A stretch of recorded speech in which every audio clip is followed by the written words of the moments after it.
yang hadir di dalam webinar ini sebanyak 304 peserta yang berasal dari mahasiswa ataupun alumni S1, S2, dan S3, baik dari IPB maupun di luar IPB, kemudian dari dosen dan staf pengajar, IPB maupun luar IPB, dan dari instansi pemerintah. Baiklah, untuk acara selanjutnya kita langsung saja ke acara inti, yaitu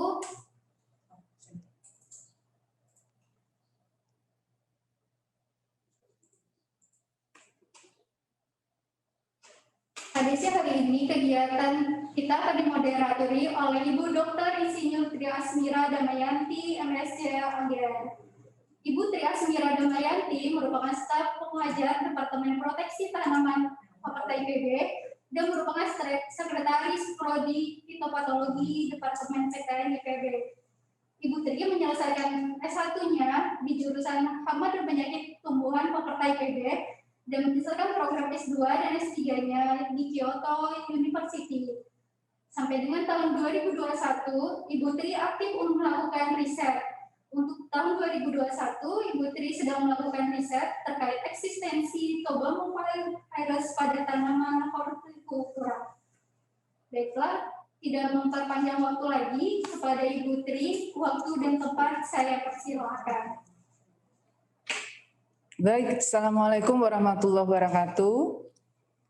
Yang saya hormati Bapak Ibu sekalian, senang sekali pada hari ini kita bisa bertemu kembali di dalam, walaupun di dalam secara virtual, di dalam kegiatan kami yang berjudul Kemajuan dan Tantangan Diagnosis Virus Tanaman. Ya, saya kira tadi terima kasih Mbak Obi yang sudah membacakan CV saya.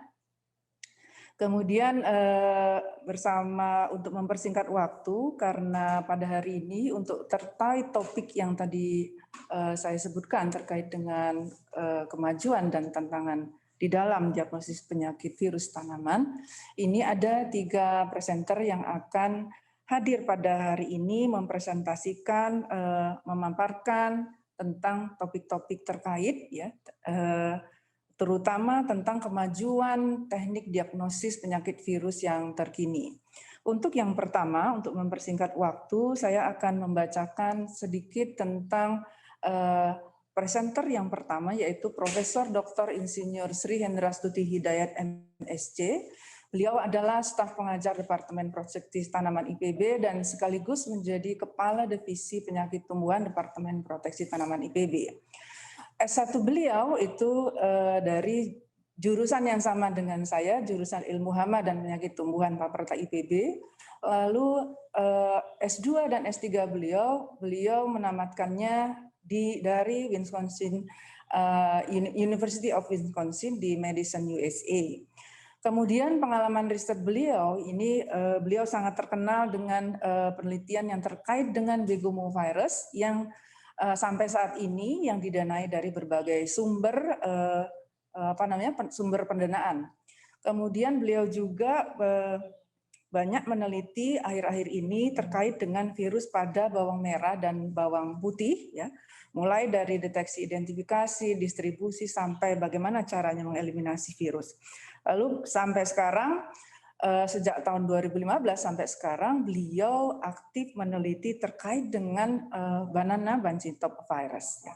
Untuk mempersingkat waktu, saya persilahkan kepada pemateri Ibu Profesor Dr. Sri Hendrastuti Hidayat untuk memaparkan presentasinya pada hari ini selama 20 menit. Saya persilahkan. Baik, terima kasih Ibu Tri Asmira sebagai moderator. Assalamualaikum warahmatullahi wabarakatuh. Bapak dan Ibu sekalian, perkenankan saya share screen materi yang akan saya sampaikan pada siang hari ini.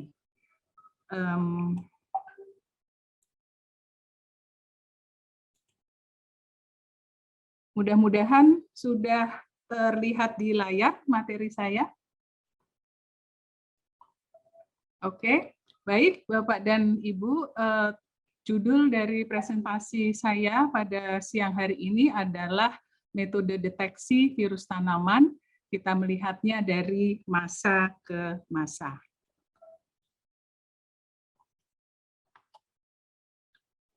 Oke, pertama saya akan menyampaikan sejarah penemuan virus tumbuhan, kemudian dilanjutkan dengan perkembangan penelitian di bidang virus tumbuhan yang tentu saja juga nanti akan dikaitkan dengan perkembangan metode diagnosis virus tumbuhan, dan terakhir kita akan coba membahas tentang apa saja tantangan yang akan dihadapi pada saat kita mengembangkan metode diagnosis virus tumbuhan.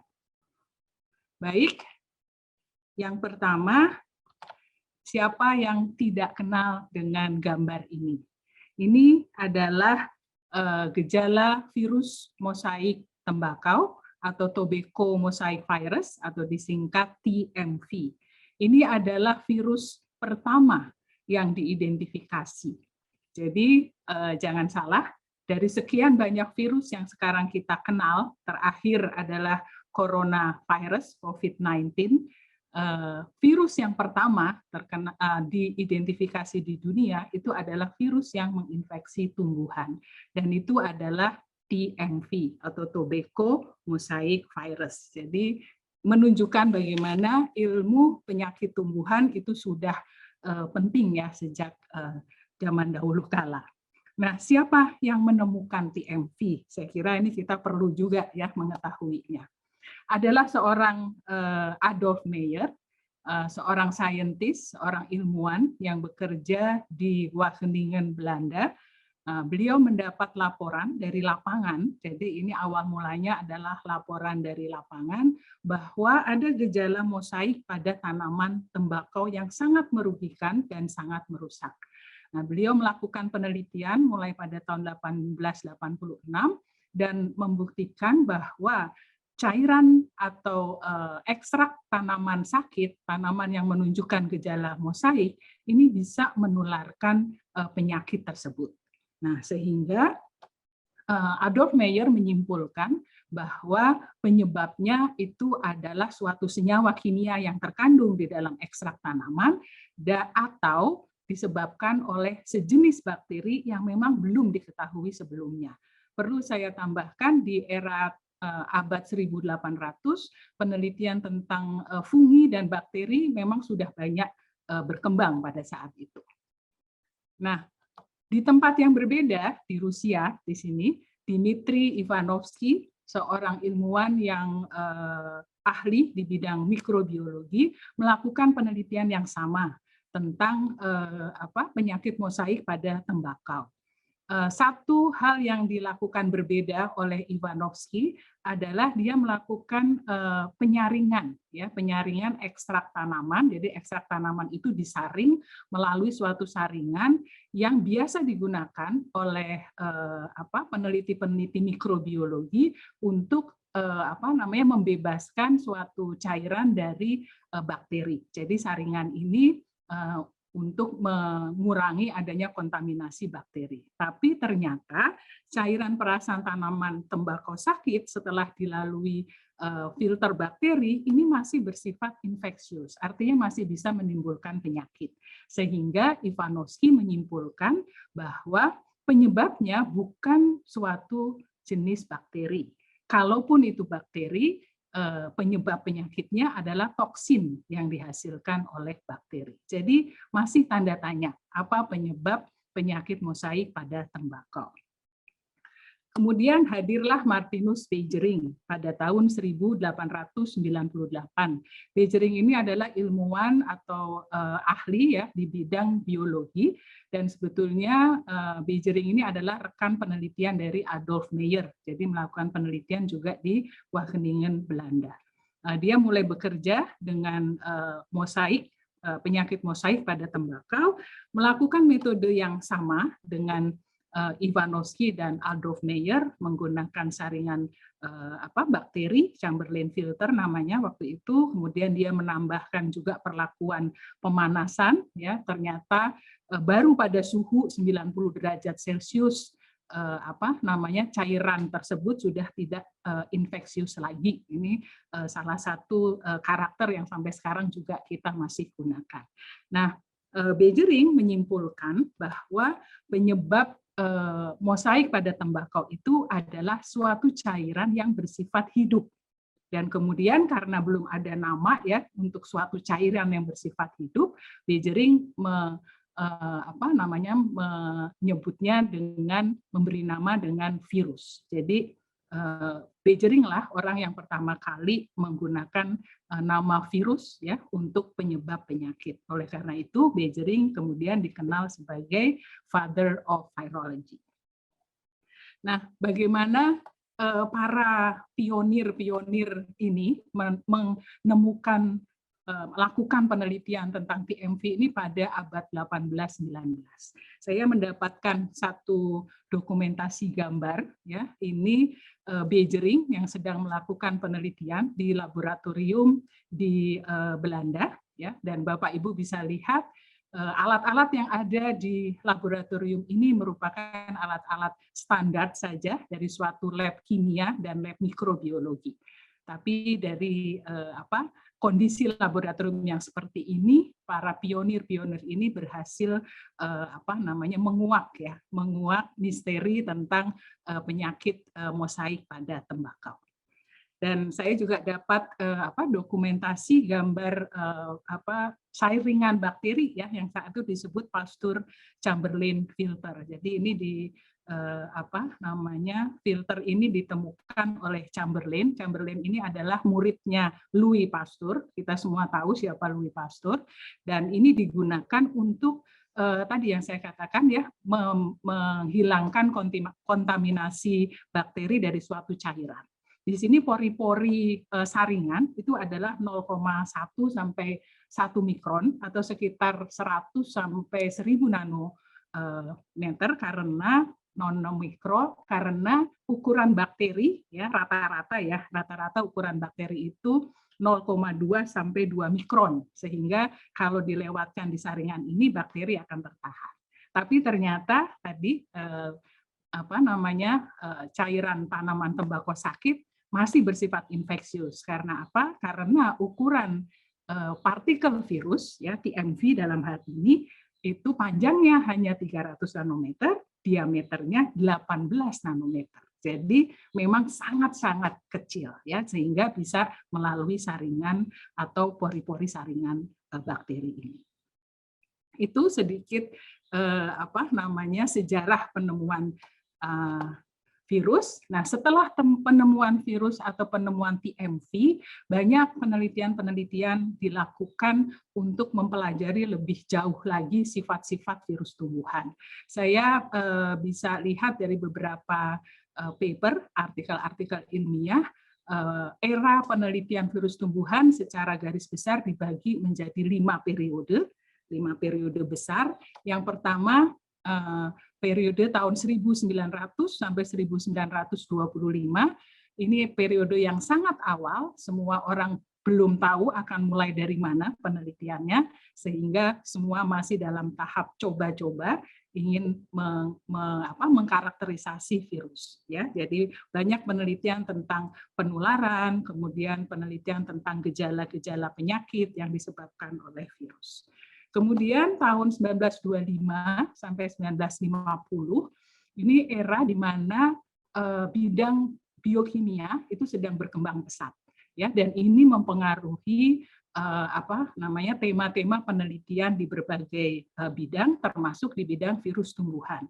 Nah, di era ini mulai banyak ditemukan sifat-sifat kimiawi dari virus, ya. Purifikasi TMV dilakukan pada era ini. Kemudian mikroskop elektron pada tahun 1931 ya pertama kali ditemukan dan banyak digunakan untuk penelitian virus tumbuhan.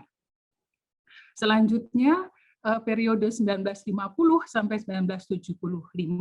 Ini disebut sebagai Golden Age karena ini adalah era biologi molekuler. Di era ini banyak sekali hal-hal yang signifikan ditemukan terkait dengan sifat-sifat dari virus tumbuhan, ya, termasuk diantaranya pertama kali diketahui adanya struktur helikal dari TMV, kemudian fungsi gen, ya, mulai juga dipelajari, termasuk juga ditemukan pertama kali adanya virus satelit dan viroid pada tanaman. Nah, selanjutnya 1975 sampai tahun 2000. Ini adalah eranya molecular genetics. Jadi penelitian arahnya banyak ke arah genetik, termasuk juga penelitian di bidang virus tumbuhan. Banyak metode baru dikembangkan pada era ini, diantaranya ELISA, ya, tahun 1977 itu Adam dan Clark pertama kali memperkenalkan ELISA untuk mendeteksi virus tumbuhan, kemudian PCR juga mulai muncul, banyak digunakan, termasuk cloning, ya, kemudian tanaman transgenik, ya, tanaman transgenik juga di sini mulai digunakan untuk penelitian virus. Dan terakhir di abad ke-20 saya kira semua kita tahu, ya, semakin banyak penelitian yang berkaitan dengan biologi molekuler dan ditambah lagi dengan ilmu tentang memungkinkan kita lebih banyak mempelajari tentang sifat-sifat virus, ya, baik dari level biologi sampai ke level molekulernya. Saya kira itu perkembangan penelitian virus tumbuhan. Saya tidak akan membahas terlalu detail, tapi nanti dalam diskusi kita bisa bahas lebih banyak lagi. Nah, dari metode-metode yang dikembangkan sejak tahun 1920 sampai sekarang, kita mengenal ada beberapa metode diagnosis yang boleh dibilang menjadi andalan, yang sampai saat ini masih digunakan. Ya. Nah, pertama sekali saya kira ini metode yang sangat konvensional, walaupun konvensional, tapi masih sangat banyak digunakan dan bermanfaat. Metode ini dikembangkan pertama kali pada tahun 1929 oleh Holmes, dan ini merupakan metode pertama untuk metode kuantitatif menguji infektivitas isolat virus. Dan sampai sekarang ini masih digunakan, kebetulan contohnya ini adalah infeksi TMV pada tanaman Nicotiana glutinosa yang menghasilkan lesio lokal.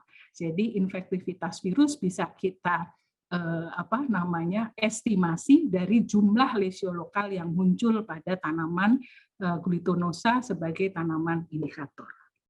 Kemudian tadi saya sampaikan sekitar tahun 1931 mikroskop elektron mulai ditemukan, dan ini memberikan kontribusi yang sangat penting karena memungkinkan kita untuk melihat partikel virus yang termasuk di dalam kelompok organisme atau mikroorganisme submikroskopik, artinya tidak bisa kita amati menggunakan mikroskop cahaya biasa, ya, karena ukurannya yang sangat kecil. Ini masih banyak digunakan juga. Selanjutnya metode serologi. Saya kira metode serologi ini merupakan metode diagnosis yang paling banyak digunakan di berbagai laboratorium virologi, saya kira, karena beberapa atributnya, yaitu sensitif, spesifik, mudah dilakukan, ya, dan bisa dilakukan dengan relatif cepat. Ya, diawali dengan ELISA, standar ELISA, ini hampir semua lab virologi barangkali sudah menggunakan metode ini. Kemudian juga ada pengembangan metode serologi dot immunobinding assay atau DIBA. Ini adalah modifikasi dari ELISA, menggantikan plate ELISA dengan membran nitroselulosa, dan ternyata ini juga bisa meningkatkan sensitivitas serologi. Ini kita lihat contohnya TMV bisa dideteksi sampai dengan konsentrasi 10 pikogram, ya, menunjukkan bahwa metode ini cukup sensitif. Demikian juga pengembangan tissue blood immunoassay, salah satu metode serologi. Kenapa ini dikembangkan? Karena metode TBIA ini tergolong yang mudah dilakukan karena dari lapang sampel bisa langsung kita teteskan atau bisa kita gores ya di membran, kemudian langsung kita proses dan kita bisa lihat antara reaksi tanaman yang sehat, yang H itu ya healthy, dan tanaman yang infected atau I. Jadi ini merupakan pengembangan metode serologi yang masih banyak dilakukan. Metode diagnosis lain yang sampai saat ini juga masih merupakan metode yang terpopuler, ya. Semua orang ingin belajar ini karena apa? Karena metode ini memang metode yang paling bisa dipercaya selain dia bersifat sensitif, spesifik, dan juga relatif cepat memberikan hasilnya. PCR terkenal dengan sifatnya yang sangat sensitif dan spesifik karena bisa mendeteksi virus dalam konsentrasi yang rendah, spesifik karena targetnya bisa sangat spesifik. Sebagai contoh, ini kebetulan ada paper yang menunjukkan PCR menggunakan primer yang berbeda, jadi sifat spesifiknya itu ditentukan oleh primer yang digunakan. Jadi kalau kita mau mendeteksi virus di level genus, maka kita menggunakan primer pada level genus, tapi kalau kita mau mendeteksi sampai level spesies, kita menggunakan primer yang spesifik pada spesies target kita. Ini menunjukkan bagaimana kerja PCR untuk detection level yang berbeda-beda. Nah, modifikasi PCR banyak ya, mulai nested PCR, multiplex PCR, kualitatif PCR dan sebagainya. Ada satu pembahasan tentang PCR di sini yang menarik adalah bahwa melalui metode ini kita juga bisa mendeteksi multiple infection. Jadi kita ketahui bahwa di lapangan tanaman itu diinfeksi atau terinfeksi oleh banyak virus. Tidak hanya satu, tidak hanya dua, mungkin 3, 4, 5, dan di sini ditunjukkan bahkan ada tanaman yang terinfeksi sampai 9 spesies virus. Dan itu bisa kita lakukan deteksinya menggunakan metode misalnya saja multiplex PCR. Jadi sekali pengujian kita bisa langsung mengetahui ada virus apa saja yang menginfeksi sampel tanaman kita tersebut. Ini salah satu keunggulan metode PCR yang sampai saat ini banyak digunakan di lab-lab virologi tumbuhan. Dan yang terakhir, yang akan menjadi andalan di masa mendatang menurut saya, itu adalah high throughput sequencing. Ini metode yang mulai populer, ya, di Indonesia juga sudah mulai banyak, akan dibahas lebih detail nanti oleh pembicara kedua, Ibu Sari Nurulita, bagaimana high throughput sequencing ini bisa menjadi bisa memberikan kontribusi yang sangat penting di dalam diagnosis virus-virus tumbuhan. Dan ini pertama kali digunakan, sekedar informasi saja, pada tahun 2009. Jadi sebetulnya belum terlalu lama gitu ya metode ini digunakan, tapi kelihatannya potensinya ini akan banyak membantu penelitian virus ke depannya. Nah, itu beberapa metode andalan ya. Nah, di dalam pengembangan tiap metode deteksi yang tadi kita bicarakan, ada beberapa isu yang menjadi tantangan. Ya, yang pertama ingin saya bahas isu tentang sensitivity atau sensitivitas. Kenapa isu ini kita bahas? Karena kebanyakan kita menemukan konsentrasi virus pada tanaman terinfeksi itu rendah. Nah, jadi untuk mendeteksi adanya infeksi tersebut, kita memerlukan metode yang sensitif. Artinya dengan jumlah virus yang sedikit saja, kita bisa mengetahui ada infeksi virus di situ. Dan dari beberapa percobaan, dari beberapa paper yang saya baca, itu disebutkan bahwa secara umum metode molekuler diketahui memiliki sensitivitas yang lebih baik dibandingkan metode serologi. Lebih detail lagi, metode molekuler yang mana? itu disebutkan PCR konvensional, yang konvensional saja itu sudah lebih sensitif dibandingkan metode hibridisasi molekuler. Ya. Dan kemudian sekarang ini banyak dikembangkan metode kualitatif PCR dan nested PCR untuk mendeteksi titer virus yang sangat rendah, karena dua metode ini memiliki tingkat sensitivitas yang sangat-sangat baik. Kemudian mungkin Bapak Ibu pernah dengar metode LAMP PCR, ini juga nanti akan dibahas oleh Ibu Ita. Ya, LAMP PCR ini juga sama sebetulnya sensitivitasnya dibandingkan kualitatif PCR dan nested PCR, hanya dia kurang populer ya karena sulit melakukannya, ya, tidak terlalu simpel dan membutuhkan alat-alat yang juga tidak mudah diperoleh. Jadi ini salah satu pertimbangannya. Isu yang kedua terkait dengan tantangan dalam metode deteksi itu adalah specificity atau seberapa spesifik metode deteksi tersebut. Hal ini penting di dalam mendeteksi virus karena kita ketahui variasi genetik virus itu sangat-sangat tinggi. Ya, mudah sekali terjadi perubahan genetik pada virus. Saya kira Bapak Ibu sudah familiar ya dengan kasus COVID-19. Kita tahu dalam waktu 1 tahun saja sudah berapa varian, sudah berapa strain yang muncul, dan itu harus bisa kita deteksi. Ya, dan ini menunjukkan bahwa specificity sangat diperlukan di dalam pengembangan metode deteksi virus. Kita mau mendeteksi di level strain atau spesies atau genus atau famili, kita bisa memilih metode mana yang bisa kita gunakan. Ya, di sini saya bandingkan serologi, hibridisasi molekuler, PCR, dan high throughput sequencing.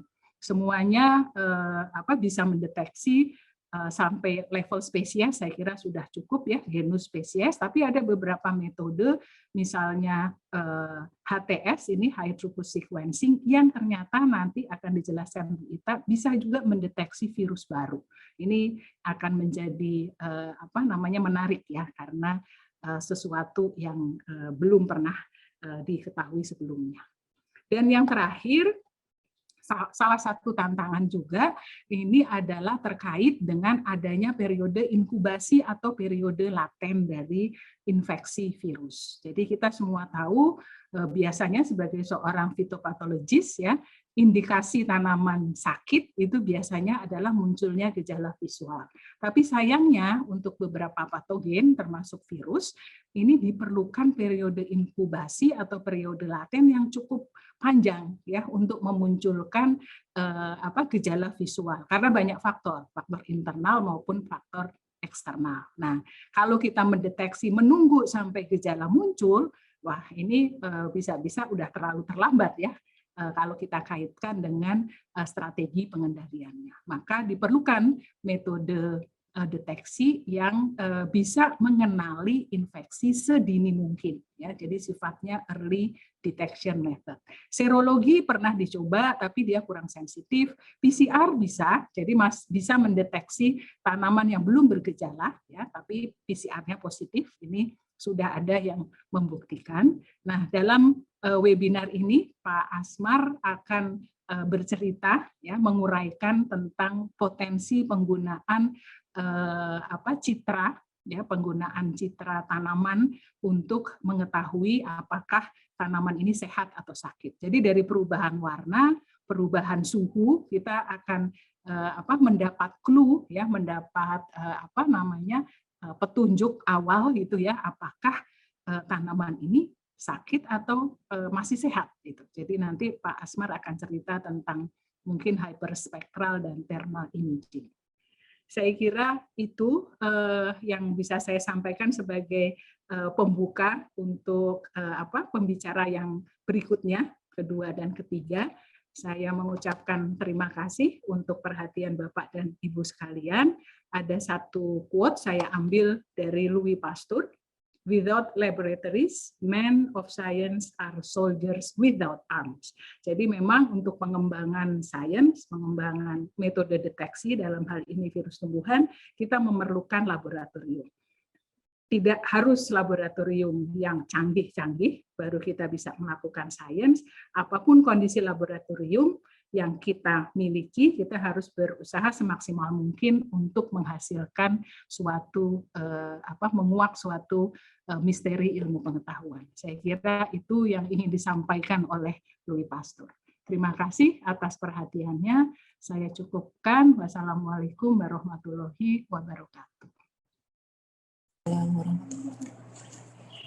Terima kasih Ibu Asti atas presentasinya yang membuat kita semua barangkali yang pernah belajar virologi merefresh kembali tentang sejarah virologi sampai perkembangan teknik deteksi atau teknik diagnosis yang digunakan ya sampai saat ini. Dan ini memberikan pengantar juga bagi kita semua untuk masuk kepada pemateri yang berikutnya, yaitu Ibu Sari Nurulita. Baik, mohon CV-nya Ibu Sari Nurulita. Baik, nah ini sebelum sampai ke presentasinya Ibu Sari Nurulita, saya akan bacakan sedikit tentang CV dari Ibu Sari Nurulita ini. S1, S2-nya beliau adalah dosen Departemen Proteksi Tanaman juga, dan sekarang adalah merupakan PhD student di University of Queensland. Dan mungkin insya Allah dalam tahun ini ya Bu Ita akan menamatkan PhD PhD-nya ya, jadi sekarang adalah kandidat PhD dan menamatkan S1 dan S2-nya dari Institut Pertanian Bogor. Lalu sekarang sejak tahun 2018 sampai sekarang ada menempuh studi S3 di University of Queensland. Pengalaman penelitian dari Bu Ita ini juga walaupun masih sangat muda dibandingkan saya ya, itu cukup banyak ya, dimulai dari S1 meneliti tentang rhinovirus, S2 tentang begomovirus, lalu kemudian dilibatkan oleh Bu Asti di dalam beberapa proyek ASIAR yaitu terkait dengan virus pada bawang merah, BPT dan BPTV. Sedangkan saat ini Bu Ita untuk mengambil PhD-nya mengerjakan tentang terkait dengan deteksi, identifikasi dan studi faktor-faktor epidemiologi dari virus bawang di Australia dan di Indonesia ya. Untuk mempersingkat waktu, saya persilahkan kepada Ibu Ita untuk mempresentasikan materinya selama 20 menit ya. Iya Ibu. Terima kasih Bu Tri Asmira. Baik. Sebentar.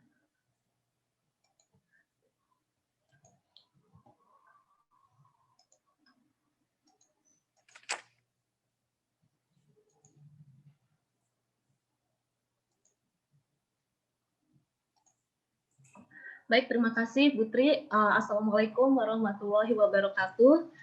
Selamat siang Bapak dan Ibu semua. Selamat sore menjelang malam dari Brisbane.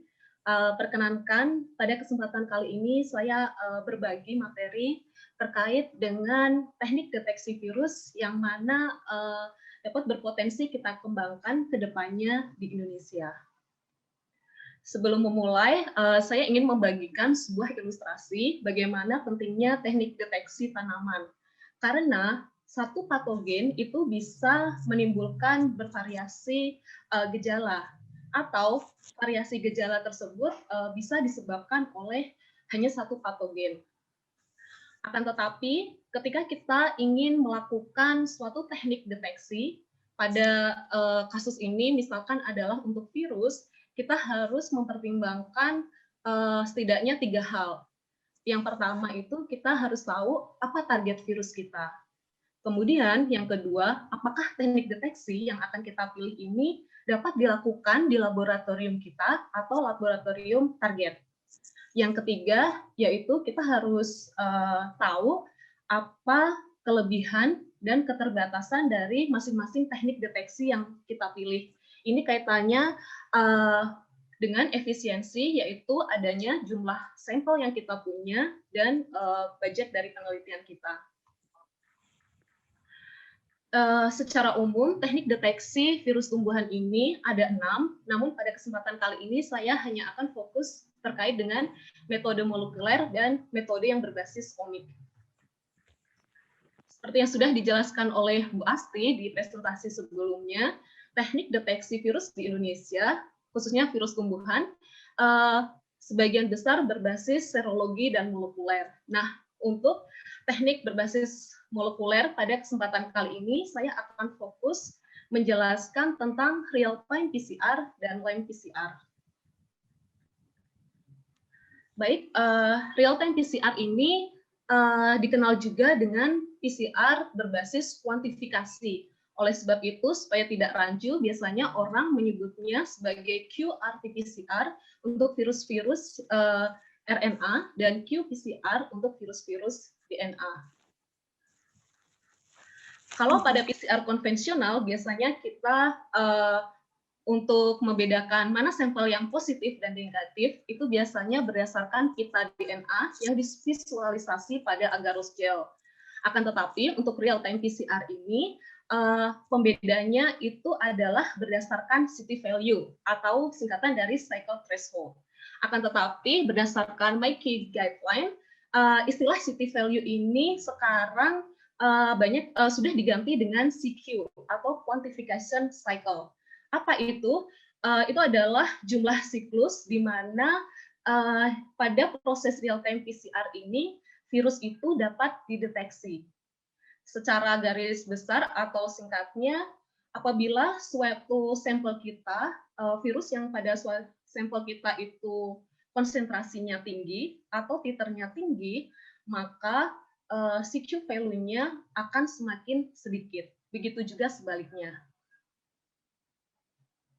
Nah, di Indonesia sendiri, deteksi real-time PCR pada virus tumbuhan itu sudah dilakukan oleh mahasiswa pasca fitopatologi dari lab virologi, bimbingan Bu Asti dan Bu Tri Asmira.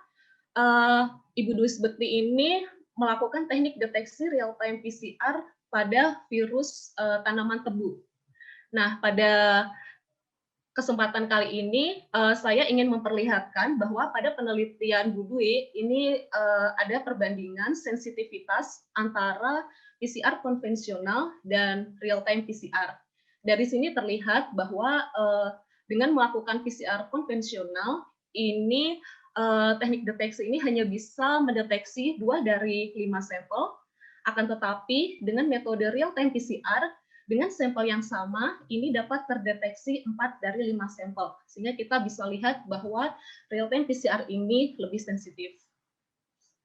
Nah, penggunaannya sendiri, real-time itu tidak hanya digunakan untuk menentukan apakah sampel kita positif atau negatif terinfeksi virus. Lebih dari itu, kita bisa menggunakan metode ini untuk analisis, khususnya sampel tanaman yang terinfeksi virus campuran, misalkan lebih dari 1 virus. Kemudian kita juga bisa mengukur titer virus pada serangga vektor. Nah, yang lebih menarik lagi, ini adalah real-time PCR ini bisa kita gunakan sebagai metode untuk evaluasi ketahanan pada suatu kultivar tanaman. Kalau dulu, sampai saat ini, untuk evaluasi ketahanan tanaman itu biasanya dilakukan berdasarkan penampakan gejala. Akan tetapi terkadang penampakan gejala itu agak bias karena gejala yang ringan maupun parah tidak hanya ditentukan oleh virus tanaman titernya, akan tetapi bisa juga dipengaruhi oleh lingkungan. Sedangkan untuk pemanfaatan real-time PCR ini sekarang juga banyak digunakan untuk konfirmasi hasil NGS, khususnya untuk analisis ekspresi gen. Metode ini mempunyai beberapa kelebihan, yaitu metode yang ini cukup robust, sensitif, murah, kemudian hasilnya bisa kita kuantifikasi. Akan tetapi, metode ini hanya bisa lebih tepatnya hanya efisien untuk patogen-patogen yang sudah kita ketahui. Bagi Bapak Ibu yang tertarik atau bagi Bapak Ibu yang ingin memulai untuk memahami real-time PCR, ini Bapak Ibu ada literatur yang sangat bagus untuk dibaca sebagai rujukan. Nah, untuk metode yang kedua ini adalah LAMP PCR atau Loop Mediated Isothermal Amplification. Metode ini pertama kali ditemukan atau dipublikasi oleh kelompok peneliti dari Jepang pada tahun 2000. Nah, kalau PCR konvensional itu biasanya kita hanya menggunakan sepasang primer forward dan reverse. Untuk LAMP PCR ini kita menggunakan 3 pasang atau 6 primer. Sedangkan untuk amplifikasinya ini bisa dilakukan dengan 2 metode yang berbeda. Yang pertama adalah setelah kita mencampur reaksinya, kita bisa menginkubasi pada water bath, kemudian bisa kita langsung lihat hasil deteksinya. Atau yang kedua, ini bisa kita amplifikasi dengan mesin LAMP PCR. Ini adalah mesin LAMP PCR. Nah, penggunaan LAMP PCR ini sebetulnya sudah pernah dilakukan juga oleh mahasiswa fitopatologi bimbingan Bu Asti dan Bu Tri Asmira ini untuk mendeteksi virus tumor pada tanaman padi. Di sini Ibu Fauziah menggunakan 2 pewarna yang berbeda untuk mendeteksi virus tumor. Dan dari penelitian ini juga terlihat bahwa untuk melihat hasil dari LAMP PCR ini bisa kita gunakan dengan melihat langsung dengan mata telanjang atau bisa kita lihat di bawah sinar UV. Untuk sensitivitasnya di sini terlihat dengan pengenceran berseri, LAMP PCR ini masih bisa mendeteksi virus tumor hingga pengenceran 10⁻⁶.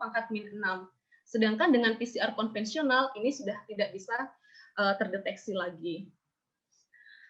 Di sini ada juga penelitian yang lebih baru tentang penggunaan LAMP PCR. Ini ada kolega saya dari UGM saat dia melakukan PhD study di Jepang. Di sini Saudara Fariha menggunakan teknologi LAMP PCR untuk mendeteksi begomuvirus pada tanaman mentimun langsung di lahan petani di Yogyakarta. Di sini terlihat urutannya semua dikerjakan di lahan. Metode LAMP PCR ini mempunyai beberapa kelebihan. Dia sangat sensitif. Kemudian dia bisa dikerjakan secara cepat. Untuk isolasi DNA-nya biasanya membutuhkan waktu kurang dari 30 menit. Kemudian dia termasuk metode yang simpel. Akan tetapi tantangan dari metode ini biasanya terkait dengan desain primer dan optimasinya. Serta mungkin yang masih menjadi isu adalah ketersediaan mesin portable dari LAMP PCR ini, karena sampai saat ini saya belum tahu di institusi atau universitas mana yang sudah punya mesin tersebut. Nah, kemudian kita beranjak ke metode berbasis omik, yang mana ini sangat berpotensi untuk dapat kita kembangkan ke depannya untuk deteksi virus. Yang pertama adalah high throughput sequencing, atau beberapa orang ini juga sangat familiar dengan sebutan next generation sequencing atau NGS. NGS sendiri sebetulnya adalah platform sequencing generasi kedua, yang mana untuk generasi pertama itu adalah Sanger sequencing yang sudah biasa kita lakukan. Akan tetapi untuk Sanger sequencing tidak bisa kita kategorikan sebagai high throughput karena definisi high throughput sequencing adalah dalam suatu kali running sequencing itu dia bisa menghasilkan banyak sequence.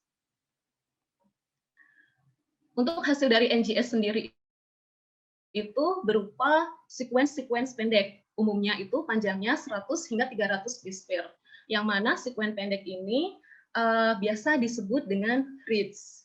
Nah, potongan pendek ini itu harus kita susun untuk mendapatkan sebuah konflik dengan bantuan assembler di analisis bioinformatika. Ini ada salah satu bagan alir sederhana untuk mempermudah kita memahami bagaimana ketika kita mempunyai data berupa sequence RNA dari hasil NGS, kemudian kita cek kualitas dari sequence kita. Kemudian karena target kita adalah virus, maka reads dari tanaman itu harus kita buang. Kemudian dengan analisis bioinformatika, kita blast untuk mengidentifikasi virus-virus target kita. Dan apabila pada suatu tanaman tersebut terinfeksi lebih dari satu virus, kelebihan dari NGS ini kita bisa mengidentifikasi virus-virus baru atau novel virus. Di sini saya ingin menampilkan salah satu contoh teknik deteksi NGS yang digunakan untuk identifikasi virus di Indonesia. Ini adalah salah satu virus baru, Peppervein yellow virus dari kelompok Polerovirus dari Aceh, akan tetapi ini analisis dan pengerjaan NGS-nya masih dilakukan di Jepang. Dari sini saya ingin memperlihatkan bahwa dengan menggunakan teknologi NGS, kita bisa langsung dengan mudah untuk mendapatkan sekuen penuh dari Polerovirus tersebut. Sehingga apabila kita ingin melakukan analisis keragaman genetik, ini kita bisa, atau genotyping, ini bisa dilakukan lebih mudah. Nah, berbicara mengenai analisis keragaman genetik, sampai sejauh ini untuk penelitian deteksi virus di Indonesia, kita umumnya masih mendeteksi pada tahap spesies. Nah, ketika kita mendapatkan hasil sekuen penuh dari suatu virus, ini ada salah satu contoh paper yang bagus bahwa kita bisa mendeteksi satu spesies virus itu sampai tingkat strain. Di sini, ketika kita mendapatkan satu sekuen penuh, kita bisa melakukan analisis rekombinasi yang melibatkan seluruh gen pada satu spesies. Di sini saya perlihatkan bahwa ketika kita bisa melakukan analisis rekombinasi di semua bagian, di sini terlihat bahwa ternip yellow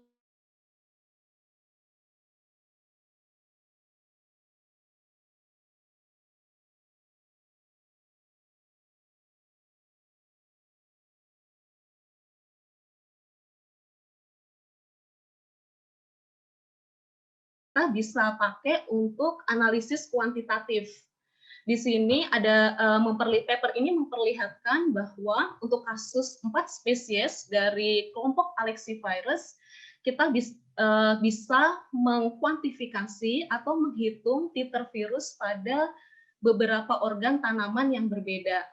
Nah, menariknya juga di sini ternyata konsentrasi atau titer virus itu yang paling banyak ditemukan pada bagian siung dan bagian akar. Sedangkan pada bagian daun itu ternyata konsentrasinya hanya 1 hingga 4%. Baik Bapak Ibu, ini adalah teknologi selanjutnya yang terbaru, yaitu Oxford Nanopore Sequencing Technology, dan ini salah satu produknya Minayon. Ini penampakannya, alatnya. Ini kebetulan saya pinjam dari dosen pembimbing saya untuk memperlihatkan ini kemasannya dan segini besarnya. Nah, secara garis besar, teknologi ini tergolong long read sequencing. Artinya, kalau NGS yang tadi, yang sebelumnya saya jelaskan, sequence yang dihasilkan berupa potongan sequence pendek.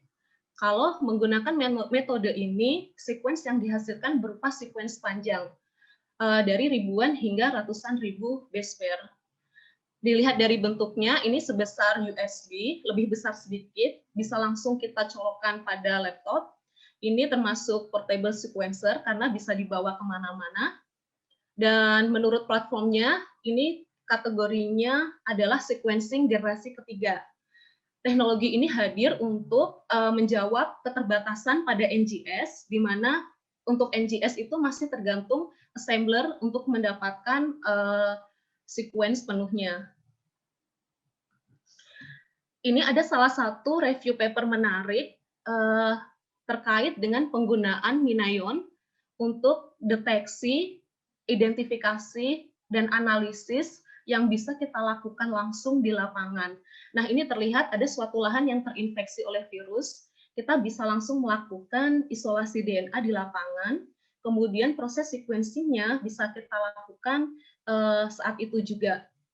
Kemudian dengan menggunakan MinIT, ini bisa kita langsung running dan analisis hasil dari sequencing-nya. Kemudian ini hasil dari sequencing-nya bisa langsung kita visualisasi dengan visualisasi yang sangat interaktif. Dua bulatan ini namanya adalah krona, di mana ketika kita klik, di situ akan terbuka populasi, misalkan dari satu genus, spesiesnya apa saja, di situ langsung bisa kita lihat beserta presentasinya. Nah, sebagai rangkuman, di sini saya akan membandingkan beberapa metode yang biasa dilakukan untuk deteksi virus beserta parameternya.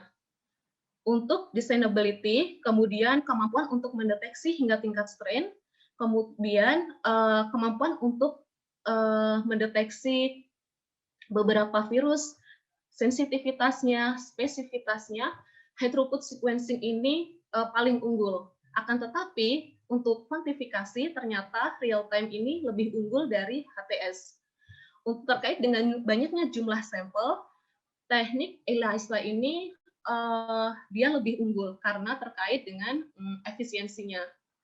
Untuk kecepatan, kemudian kemudahan, kemudian portable atau bisa dibawa ke lapangan, ternyata lateral flow ini lebih unggul. Untuk high throughput sequencing kasusnya ini hanya bisa dilakukan dengan Minion.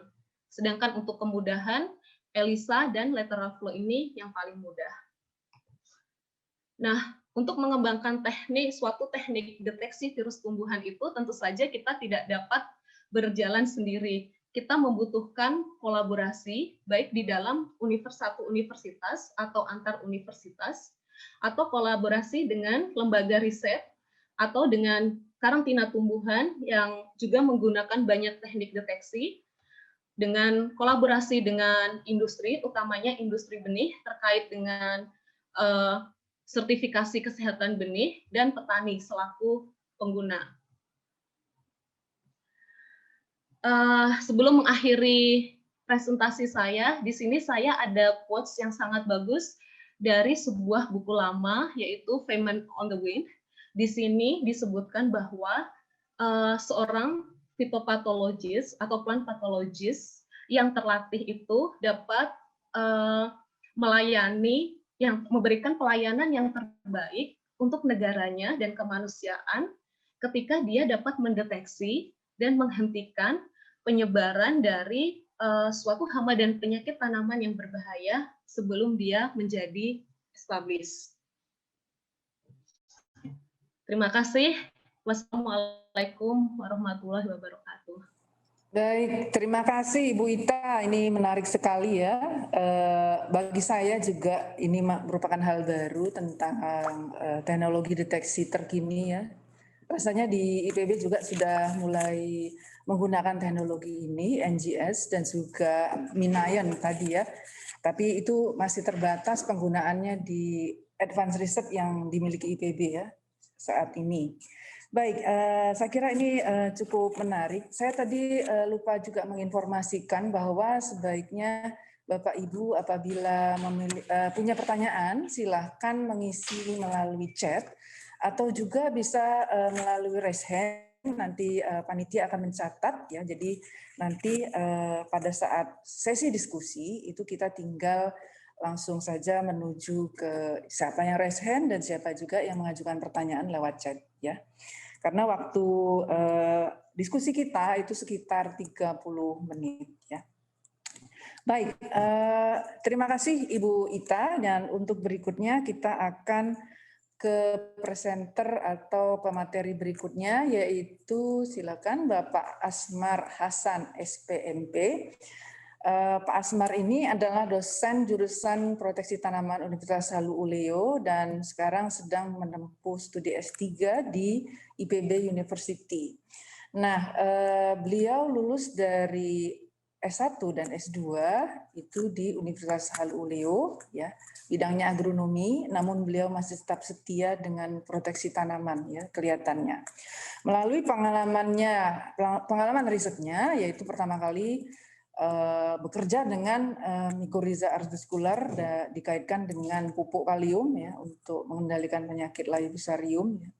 Kemudian setelah itu Pak Asmar ini tetap setia kembali ke virus ya Jadi meneliti tentang virus pada nilam, virus pada cabai, kemudian pada kedelai, dan yang terkini terkait dengan penelitian S3-nya yaitu meneliti tentang pengembangan metode deteksi dini penyakit mosaik pada cabai berbasis pendekatan fotografi dan analisis citra digital ya. Dan beliau adalah sebentar lagi kandidat doktor juga karena tinggal ujian saja ya. Ini kandidat dokter yang pertama kali juga menggunakan pendekatan fotografi dan analisis citra digital untuk mendiagnosis penyakit pada tanaman cabai. Oke, silahkan Pak Asmar untuk menyampaikan materinya selama maksimal 20 menit. Terima kasih, Putri.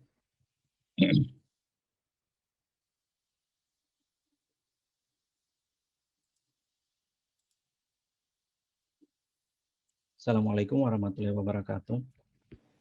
Bapak Ibu peserta webinar, mohon izin berbagi sedikit informasi mengenai potensi deteksi dini dan penilaian gejala virus mosaik berbasis pengolahan citra digital yang merupakan bagian dari proyek di disertasi saya.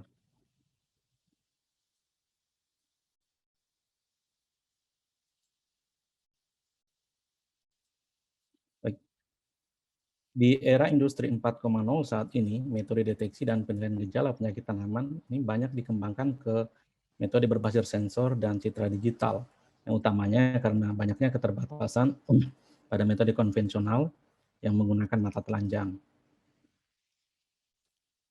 Sejak fotografi aerial bidang penyakit tanaman dilaporkan oleh Neblet pada tahun 1920-an, hingga sampai saat ini fotografi analog dan digital telah digunakan untuk diagnosis, penilaian, serta mempelajari patogen dan penyakit tanaman. Beberapa keunggulan dan keterbatasan metode deteksi dan penilaian gejala virus tanaman ini dapat kita lihat di sini. Saya coba membandingkan antara 3 metode deteksi yang paling sering dilakukan. Yang pertama pengamatan langsung di lapangan, yang kedua yang telah dijelaskan sebelumnya serologi dan molekuler, yang ketiga yang berbasis sensor dengan outputnya citra digital. Ada beberapa tapi saya coba menitik beratkan pada 3 bagian saja. Yang pertama penggunaan sensor cahaya berbasis sensor cahaya dengan output citra digital. Ini kalau kita bandingkan dengan serologi, teknik serologi dan molekuler, pertama non-destruktif. Jadi dengan pendekatan citra digital tidak ada pengerusakan bagian tanaman. Sedangkan jika melakukan pendekatannya dengan serologi dan molekuler, ada bagian tanaman yang harus diambil untuk dideteksi. Kekurangan dari metode pengolahan citra ini adalah tidak spesifik. Sedangkan serologi dan molekuler ini sangat spesifik, sensitif, bahkan sangat akurat. Kalau dibandingkan dengan pengamatan langsung, dapat kita lihat sebenarnya pengamatan langsung, pengolahan citra ini sebenarnya pengembangan dari metode pengamatan langsung. Mengapa? Karena kalau kita lihat, kelebihannya itu sama-sama non-destruktif juga. Tetapi ada keterbatasan dari pengamatan langsung, yaitu infeksi laten atau gejala laten, di mana ada infeksi tapi gejalanya tidak terlihat dengan jelas. Nah, ini menjadi penghambat untuk pengendalian penyakit di lapangan atau untuk proses monitoring penyakit di lapangan. Nah, dengan teknik pengolahan citra digital yang saya lakukan, ini saya melihat ada potensi yang besar untuk bisa mengetahui bahwa tanaman tersebut terinfeksi oleh virus, bahkan dapat dibedakan dengan tanaman yang mengalami kekurangan hara. Kalau virus ini Jawa itu kan hama itu tetap menurut Osterban dan Fox 2019, gejala virus ini merupakan respon adanya gangguan fisiologi sel inang yang dikatalisasi oleh virus dalam rangka untuk memperbanyak diri. Jadi tanaman ini bisa merespon dengan banyak macam, misalnya penutupan stomata, kemudian gangguan fotosintesis, perubahan kandungan klorofil, dan seterusnya. Nah, setiap respon tanaman ini dapat dideteksi dengan berbagai macam sensor. Di antaranya misalnya untuk penutupan stomata kita bisa menggunakan tipe sensornya sensor termal. Atau untuk perubahan kandungan klorofil kita bisa menggunakan sensornya refleksi spektral atau refleksi cahaya dan seterusnya. Dari sekian banyak tipe sensor yang ada yang telah banyak diteliti untuk penyakit yang lain, untuk virus ini saya menggunakan dua pendekatan, yaitu sensor thermal dan spektral reflectance. Baik, ini saya coba uraikan satu persatu yang saya lakukan. Yang pertama, deteksi dini gejala virus mosaik berbasis pengolahan citra termal, atau yang lebih dikenal dengan termografi. Ini menggunakan sensor termal.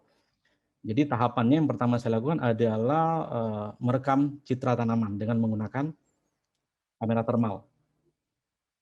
Kemudian output berupa citra ini kemudian dimasukkan ke dalam software. Ini sudah ada software khusus bawaan dari kamera, yang kemudian kita bisa lihat, tinggal kita mengatur bagian-bagian yang kita inginkan, membuat blok untuk melihat bagian yang ingin kita ketahui suhunya, secara otomatis di sini akan muncul suhunya berapa. Jadi kita bisa tahu ini yang berwarna biru ini adalah suhu yang paling rendah, yang berwarna merah ini adalah suhu yang paling tinggi di area yang kita tandai. Nah, secara sekilas juga kita bisa melihat bahwa tanaman yang kita rekam ini, citra tanaman ini, ada bagian yang berwarna lebih terang. Ini menandakan bahwa area itu area yang suhunya lebih tinggi, sedang kemudian ada area dalam citra juga yang berwarna gelap, itu menandakan suhunya lebih rendah. Ini kita bisa lihat batas atas dan batas bawahnya. Jadi ini adalah citra asli atau tampilan RGB-nya. Kemudian ini adalah tampilan false color atau warna palsunya. Output dari ini bisa berupa visualisasi citra false color. Dari sini saja kita sudah bisa mengetahui bahwa setiap bagian tanaman ini memiliki bagian suhu yang berbeda-beda pada setiap area daunnya. Nah, ini yang kemudian kita lakukan analisis, kita ekstrak nilai-nilai suhunya tadi, kemudian kita uji statistik. Nah, ini adalah jenis kamera yang saya gunakan. Ini kamera pocket, kamera thermal FLIR C2 yang dapat mendeteksi suhu objek antara minus 10 derajat hingga 150 derajat. Ini adalah sampel citra. Saya menggunakan dalam penelitian saya ini, saya menggunakan 3 grup perlakuan yang diinokulasi TMV, kemudian tanpa inokulasi, tanaman sehat, kemudian tanpa inokulasi juga tetapi ditumbuhkan pada media yang minim hara. Nah, ini adalah bagian tempat saya melakukan inokulasi. Nah, kalau kita lihat bahwa di area di tempat inokulasi ini suhunya berbeda dengan di bagian yang tidak diinokulasi. Jadi saya menginokulasinya ini cuma setengah daun untuk melihat perbedaannya dalam daun yang sama. Baik, Bapak Ibu. Ini saya coba merekam perubahan suhu. Jadi kita bisa melihat bahwa suhu ini pada daun, baik dari ketiga perlakuan ini, tidak ada yang tetap sebenarnya. Akan selalu terjadi perubahan suhu. Dan ini akan berlangsung secara terus-menerus sampai gejala pertama kali terlihat. Jadi pertama kali teramati dengan mata telanjang, itu pada 18 ASI, hari setelah inokulasi. Nah, selama proses tadi, ini ada di minggu-minggu awal, suhu yang diinokulasi ini lebih rendah dibandingkan kontrol dan minim hara. Namun ketika gejala mendekati di sekitar 7 sampai 18 hari itu, suhu yang diinokulasi ini menjadi lebih tinggi. Ya, karena ini belum dipublish, sebenarnya ada citra yang sangat bagus yang benar-benar kelihatan perbedaannya antara ketiganya. Teknik deteksi ini setelah dianalisis, saya analisis, ini tingkat sensitivitas ini berkisar di atas 60%.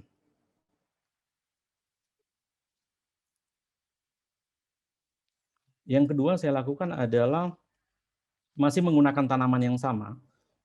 Ini saya menggunakan pendekatannya pengolahan citra RGB dan NIR atau inframerah dekat. Nah, sebelum saya menjelaskan, memperlihatkan hasil penelitiannya, ini saya coba jelaskan dulu bagaimana kemudian citra RGB dan NIR ini dapat digunakan untuk mengetahui status kesehatan tanaman. Jadi secara alami, tanaman sehat itu akan menyerap cahaya merah dan cahaya biru lebih banyak untuk proses fotosintesis dan merefleksikan lebih banyak cahaya hijau dan inframerah, khususnya inframerah dekat. Oleh karena itu mungkin kita akan lebih banyak melihat tanaman hijau dibanding tanaman warna merah atau warna biru. Karena ini lebih banyak direfleksikan, lebih banyak sampai ke mata kita. Sedangkan inframerah dekat ini tidak bisa kita lihat karena di luar dari area jangkauan kemampuan penangkapan visual kita. Ketika ada cekaman baik biotik maupun abiotik, komposisi reflektan cahaya ini akan berubah. Apakah merah dan birunya dilepaskan lebih banyak, atau mungkin nirnya direfleksikan lebih sedikit. Perubahan-perubahan ini tadi kemudian ditangkap oleh sensor kamera, kemudian melalui proses digitasi menjadi citra digital. Nah, citra digital ini mengandung nilai-nilai numerik sebagai representasi cahaya yang ditangkap oleh sensor kamera. Nah, karena adanya nilai-nilai inilah kemudian ini bisa kita olah, kemudian datanya bisa kita ekstrak, kita analisis, kemudian nanti hasilnya bisa kita gunakan untuk pendugaan apakah dia tergolong sehat atau sakit tanaman. Untuk metode RGB dan NIR tadi, saya menggunakan kamera standar, kamera Canon 750D. Nah, tapi kamera ini memiliki kelebihan dengan kamera umum yang lainnya. Ya, mungkin perlu saya jelaskan. Jadi di pasaran itu kita akan menemukan dua macam kamera berdasarkan sensornya. Pertama, sensor kamera yang dapat menangkap cahaya RGB saja, red, green, dan blue. Sedangkan NIR tidak bisa karena ada filter yang memblok cahaya NIR tadi. Nah, kemudian ada juga jenis kamera tertentu yang filter sensornya ini membiarkan meloloskan cahaya NIR-nya tadi. Nah, kamera inilah yang saya gunakan, yang saya ambil, saya pergunakan untuk metode deteksi. Kedua kamera jenis kamera ini keduanya bisa digunakan untuk pendekatannya pengolahannya ke citra RGB atau bisa juga menggunakan indeks vegetasi, tetapi semua berbasiskan citra RGB. Kelebihan dari kamera yang tadi ini, yang bisa meloloskan 4 ini bisa kita modifikasi untuk teknik metode yang lain, untuk metode deteksi yang lain. Nah, syaratnya kita harus memiliki filter yang bisa memblok cahaya hijau dan cahaya merah. Jadi sebenarnya di pasaran ini ada 3. Ada yang bisa memblok cahaya biru dan cahaya merah, ada yang bisa memblok cahaya biru dan cahaya hijau. Jadi tergantung kita. Jadi cahaya visible-nya ini tergantung kita yang mana yang kita mau ambil. Kebetulan pada saat saya melakukan penelitian yang saya temukan baru versi blue dan NIR. Nah, inilah yang kemudian saya pasangkan ke lensa kamera ini sehingga dia hanya bisa menangkap blue dan NIR tadi. Untuk tahapan pengolahan ini, tahapan metode deteksi berbasis RGB dan NIR tadi ini, saya ambil contoh untuk metode SE DVI tadi yang menggunakan filter lensa khusus. Jadi ini adalah set rekaman. Saya pertama menyiapkan set rekaman citra. Jadi saya ada grup tanaman yang minim hara, kemudian sehat, kontrol, kemudian yang diinokulasi virus. Ditambah dengan pemberian lampu kiri kanan, kemudian lampu full spektrum. Kemudian kamera diletakkan dengan tripod, nah, kemudian direkam. Rekamannya dilakukan tiap hari hingga gejala muncul. Terlihat secara ini. Hasil output kamera berupa citra, seperti ini hasilnya. Ini akan berbeda jika tanpa filter. Kalau tanpa filter kelihatannya kan warna hijau.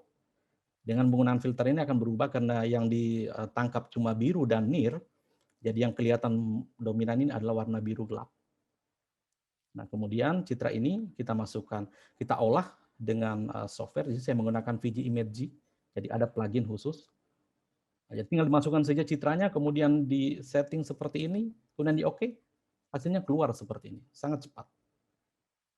Nah, dari sini kemudian kita bisa tahu bagian daun yang mengalami stres dengan bagian daun yang tidak mengalami stres. Ada angka-angka. Jadi angkanya itu sebenarnya angka NDVI itu nominalnya dari -1 sampai 1. Jadi mendekati 1 itu semakin sehat.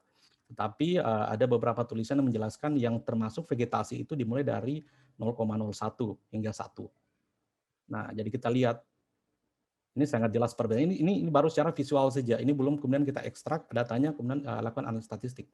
Dari sini sudah kelihatan bahwa yang minim hara itu nilainya hanya berkisar 0,0 sama 0,40 semua bagian tahunnya. Bahkan ada yang kemudian 0. 0 itu kemungkinan sama sekali tidak full merefleksi atau tidak menyerap cahaya biru dan nirnya tadi. Setelahnya, kemudian nilainya kita ekstrak, kita ambil data-data angkanya yang terdapat di citra ini, kemudian kita lakukan analisis. Nah, ini adalah plot perkembangan nilai NDVI setiap harinya hingga gejala muncul pada 18. Terlihat bahwa laju peningkatan nilai NDVI pada tanaman cabai tanpa inokulasi virus ini 21,195 per hari. Lebih tinggi dibandingkan yang diinokulasi maupun minim hara. Tetapi yang minim hara justru lebih bagus. Lajunya justru lebih bagus dibandingkan dengan yang mengalami yang terinfeksi oleh virus. Ini yang terinfeksi virus hanya berkisar 2,6. Jadi walaupun ada ada kegiatan proses fisiologi di sana, kita lihat tadi ada wilayah-wilayah daun yang masih bisa menyerap cahaya, tetapi lama-kelamaan itu akan berkurang seperti itu. Wilayah-wilayah daun yang optimal bekerja tadi awalnya itu akan berkurang seiring dengan perkembangan gejala. Nah, perbedaan signifikan dari hasil uji T yang saya lakukan, perbedaan signifikan nilai NDVI terintegrasi pada tanaman terinfeksi dibandingkan dengan tanaman kontrol ini sudah dapat terdeteksi pada 5 hari setelah inokulasi. Sedangkan ketika saya bandingkan dengan tanaman minim hara, ini sudah bisa terdeteksi 1 hari setelah inokulasi. Nah, tingkat sensitivitasnya itu berada di kisaran di atas 75%. Nah, terakhir yang saya lakukan, ini adalah penilaian keparahan gejala mosaik berbasis pengolahan citra RGB. Nah, kenapa kemudian ini menjadi salah satu topik penelitian saya? Karena selama ini saya melihat bahwa untuk penilaian keparahan gejala dilakukan masih lebih banyak menggunakan metode konvensional. Pendekatannya tentu saja kualitatif dengan melihat kategori-kategori tertentu. Nah, ini sangat tergantung dengan kemampuan pengamat. Artinya ketika pengamatnya berbeda, maka informasinya juga hasilnya juga pasti akan berbeda. Sedangkan dengan metode pengolahan citra ini kuantitatif berupa nilai-nilai angka. Walaupun nanti pada saat kita mengerjakannya juga masih ada pilihan. Kita bisa mau tergantung pengamatnya, ini bisa dilakukan penyetelan secara manual atau bisa menyerahkan sepenuhnya kepada komputer untuk menentukan. Nah, tahapan pertama yang saya kerjakan adalah melihat profil RGB dari tanaman sehat dan tanaman sakit. Hal ini saya lakukan untuk mengonfirmasi bahwa lagi ya, Pak Asmar, maaf, waktunya 2 menit lagi ya, Pak. Siap. Mengonfirmasi area hijau terang sebagai bagian yang rusak dan area hijau gelap sebagai bagian yang sehat. Nah, kita bisa lihat di sini bahwa ada perbedaan refleksi, ada perbedaan cahaya yang direfleksikan, kemudian tertangkap oleh sensor. Yang kedua adalah segmentasi. Segmentasi ini adalah inti dari pelaksanaan ini adalah merupakan pemisahan bagian yang diinginkan dengan bagian yang tidak diinginkan. Sini saya beri tanda foreground dengan background. Jadi yang pertama dilakukan adalah menghapus objek selain tanaman, kemudian citranya dibagi, di-split menjadi 3 channel. Nah, di sini ada tujuannya karena kalau kita lihat yang paling mudah, yang paling kontras ini adalah channel warna biru. Nah, kemudian dari channel warna biru inilah kemudian diatur nilai ambang foreground-nya dan background-nya untuk memisahkan bagian yang diinginkan, bagian yang sehat, dengan bagian tidak inginkan, bagian tidak sehat. Kemudian dihitung nilai proporsinya, selanjutnya dianalisis statistik. Terakhir saya melakukan simulasi untuk melihat keakuratan pada populasi tanaman. Ya, di sini saya menentukan ada beberapa level keparahan untuk menguji metode tadi. Untuk 0%, 20 sehat, kemudian 25%, 15 banding 5, kemudian 50 banding 10, ada banding 5 banding 15, ada yang 100% semuanya tanaman sakit. Setelah dilakukan analisis, ini adalah hasil plottingnya, kita bisa melihat bahwa semakin tinggi level keparahannya, semakin tinggi perbandingan tanaman sakitnya juga semakin sedikit jumlah bagian yang sehat. Kita lihat dari pengamatan. Nah, dari hasil penilaian melihat nilai R kuadratnya ini 99,14%, yang bisa menandakan bahwa keakuratan sekitar itu. Baik, bagi Bapak Ibu yang ingin mencoba menerapkan metode ini, ada beberapa yang perlu disiapkan. Pertama, brainware-nya terkait pengetahuan fitopatologi, kemudian fotografi, kemudian komputasi dan data analisis. Kemudian yang perlu disiapkan juga ini perangkat komputer, kemudian perangkat-perangkat untuk mengakuisisi gambar. Ini saya kira kita punya semua, HP dan scanner. Kemudian software, ada yang berbayar, ada yang gratis. Kemudian software-software untuk analisis. Terakhir kasus, ini citra tanaman ini kita bisa ambil sendiri. Kalau misalnya tidak punya contoh tanamannya, kita bisa mendownload dari website-website berikut. Ini tersedia. Demikian apa yang bisa saya sampaikan. Terima kasih. Assalamualaikum warahmatullahi wabarakatuh. Waalaikumsalam warahmatullahi wabarakatuh. Terima kasih Pak Asmar, luar biasa ya presentasinya. Mudah-mudahan para peserta webinar pada hari ini menjadi lebih semangat ya, bahwa ternyata penyakit tumbuhan itu bisa kita ketahui sebelum gejalanya muncul. Ya, kalau tadi Bu Ita itu lebih detail lagi ya, sampai ke level gen, dan sekarang juga sudah kita selama ini hanya tahunya Sanger sequencing, sekarang sudah berkembang generasi ketiga. Sanger sequencing itu generasi pertama ya. Jadi saya kira kombinasi antara dua pendekatan ini dalam diagnosis penyakit tumbuhan khususnya virus ini saya kira akan sangat bermanfaat bagi kita semua di sini ya untuk mengembangkannya ya. Baik, sambil menunggu panitia merangkum pertanyaan-pertanyaan, nah untuk kesempatan berikutnya kita rehat sejenak sambil menyaksikan sebuah video pendek yang akan ditayangkan sebentar lagi, dan juga ada slide informasi dari program studi fitopatologi. Silakan.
Baik, demikian tadi video singkat. Mungkin dari Pak Dr. Gianto ada informasi tambahan. Silakan Pak Gianto.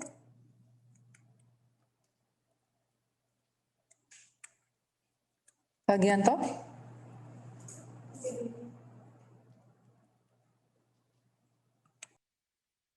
Gianto.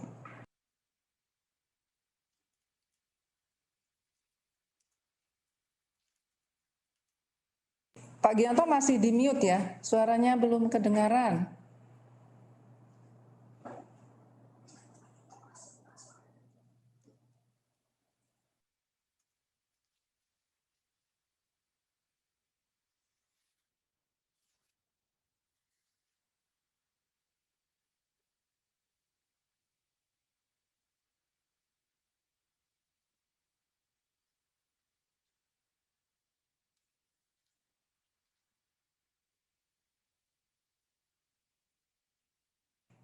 Berikutnya adalah sesi tanya jawab. Untuk kesempatan pertama nih saya berikan pada yang raise hand, yaitu kepada Bapak Muhammad Miftah Farid.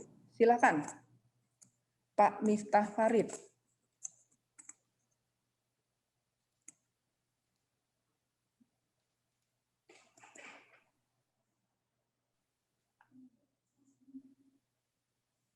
Ada? Tidak ada? Oh. Kalau tidak ada, mungkin ini ada pertanyaan yang berhasil dirangkum oleh panitia, yaitu yang pertama dari Bapak Samsul, PT Agri Makmur Pertiwi. Ini pertanyaannya untuk Ibu Asti, yaitu kira-kira virus apa saja yang bisa ditularkan secara mekanis, baik yang virus DNA maupun RNA untuk kepentingan screening. Silakan Bu Asti, ini ada 2 pertanyaan atau langsung saya bacakan saja pertanyaan yang kedua dari Bapak Maman Hartaman, BPTPH Lampung. Nah, sampai saat ini belum ada virusida untuk pengendalian virus di lapangan atau petani. Kenapa ya Bu? Mengapa tidak seperti kasus COVID-19 pada manusia yang cepat sekali ditemukan vaksinnya? Mohon pencerahannya. Mungkin untuk yang pertama, saya persilakan kepada Bu Asti untuk menjawab pertanyaannya. Nanti berikutnya kita susulkan pertanyaan untuk Bu Ita dan Pak Asmar. Silakan Bu Asti.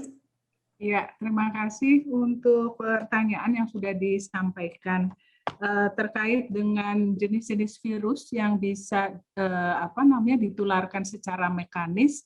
Saya kira banyak ya jenisnya, saya tidak bisa menyebutkan satu persatu, bahkan boleh dikatakan sebagian besar virus tanaman bisa ditularkan secara mekanis melalui sap atau cairan perasan tanaman. Kalau tadi dikaitkan dengan usaha untuk atau dalam percobaan screening ketahanan tanaman, saya kira banyak. Justru menurut saya lebih sedikit kelompok virus yang tidak bisa ditularkan secara mekanis. Mungkin sebagai contoh saja virus-virus dari kelompok Geminiviridae misalnya ya, banyak itu genusnya, misalnya Begomovirus saja gitu, itu hanya bisa ditularkan melalui serangga vektor misalnya ya. Kemudian virus-virus dari kelompok misalnya Tospovirus gitu, itu hanya bisa ditularkan melalui trips gitu ya. Kemudian misalnya ada kelompok virus yang ditularkan hanya melalui nematoda, misalnya Nepovirus dan Tobravirus, itu hanya melalui nematoda dan seterusnya. Jadi kalau yang ditanyakan adalah virus yang bisa ditularkan secara mekanis, banyak sekali ya, baik yang genomnya DNA maupun yang genomnya RNA. Jadi nggak masalah sebetulnya itu. Saya kira bisa menjawab ya Pak. Kemudian pertanyaan yang kedua terkait virusida. Ya, ini kelihatannya biasanya yang bertanya ini orang lapangan gitu ya, yang sudah istilahnya udah bingung ya dengan metode apa lagi yang bisa kita gunakan untuk mengendalikan penyakit yang disebabkan oleh virus. Kenapa kalau cendawan kita bisa merekomendasikan aplikasi fungisida gitu kan ya. Misalnya perlakuan bakterisida bisa, walaupun sekarang sudah makin berkurang. Kemudian nematisida ada, tapi kalau virusida kayaknya kok nggak ada nih yang mengembangkan ke sana. Saya kira ini memang satu sifat unik ya dari infeksi virus, karena virus ini sangat erat ya, berasosiasi dengan host selnya, tanaman atau dalam hal ini tanaman inangnya ya, karena kita tahu dari ilmu virologi ya, dari ilmu virus itu bahwa virus ini bersifat tergantung pada inangnya dari sisi replikasi ya, terutama untuk replikasinya. Sehingga kalau virus ini kita menjadi target katakanlah ya untuk virusida, ini juga akan berpengaruh terhadap sel tanaman inangnya, karena asosiasi antara virus dengan sel tanaman inang itu sangat-sangat dekat gitu ya, sangat dekat, sangat ketat ya, sehingga takutnya kalau kita menarget virusnya mungkin bisa saja ya ada senyawa kimia yang bisa mempengaruhi virus, tapi itu nanti akan berpengaruh juga ke sel tanaman inangnya, padahal dalam hal ini sel tanaman inangnya sangat kita jaga ya supaya tetap sehat. Saya kira memang virusida tidak ada, sulit ya dikembangkan. Tapi kalau kita bicara vaksin untuk virus tanaman, mungkin ada titik terang. Hanya bedanya kalau di manusia atau di hewan, vaksin itu memang merupakan respon dari sel imun ya.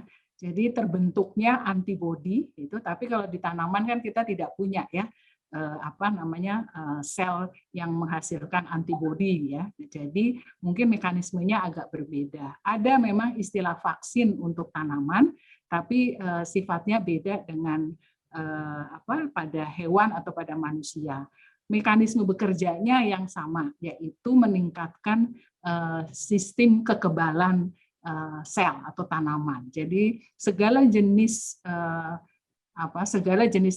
agen, apakah itu biotik maupun antibiotik maupun abiotik yang bisa meningkatkan ketahanan tanaman itu berpotensi untuk kita gunakan dalam rangka menekan infeksi virus. Saya kira kalau kita baca penelitian-penelitian yang sudah dilakukan, ada banyak ya agen atau agen-agen yang berpotensi untuk digunakan sebagai penginduksi ketahanan ya, yang dalam pengertian umum mungkin sifatnya mirip dengan vaksin pada hewan atau pada manusia, tapi cara kerjanya agak berbeda ya, hanya prinsipnya adalah meningkatkan ketahanan tanaman.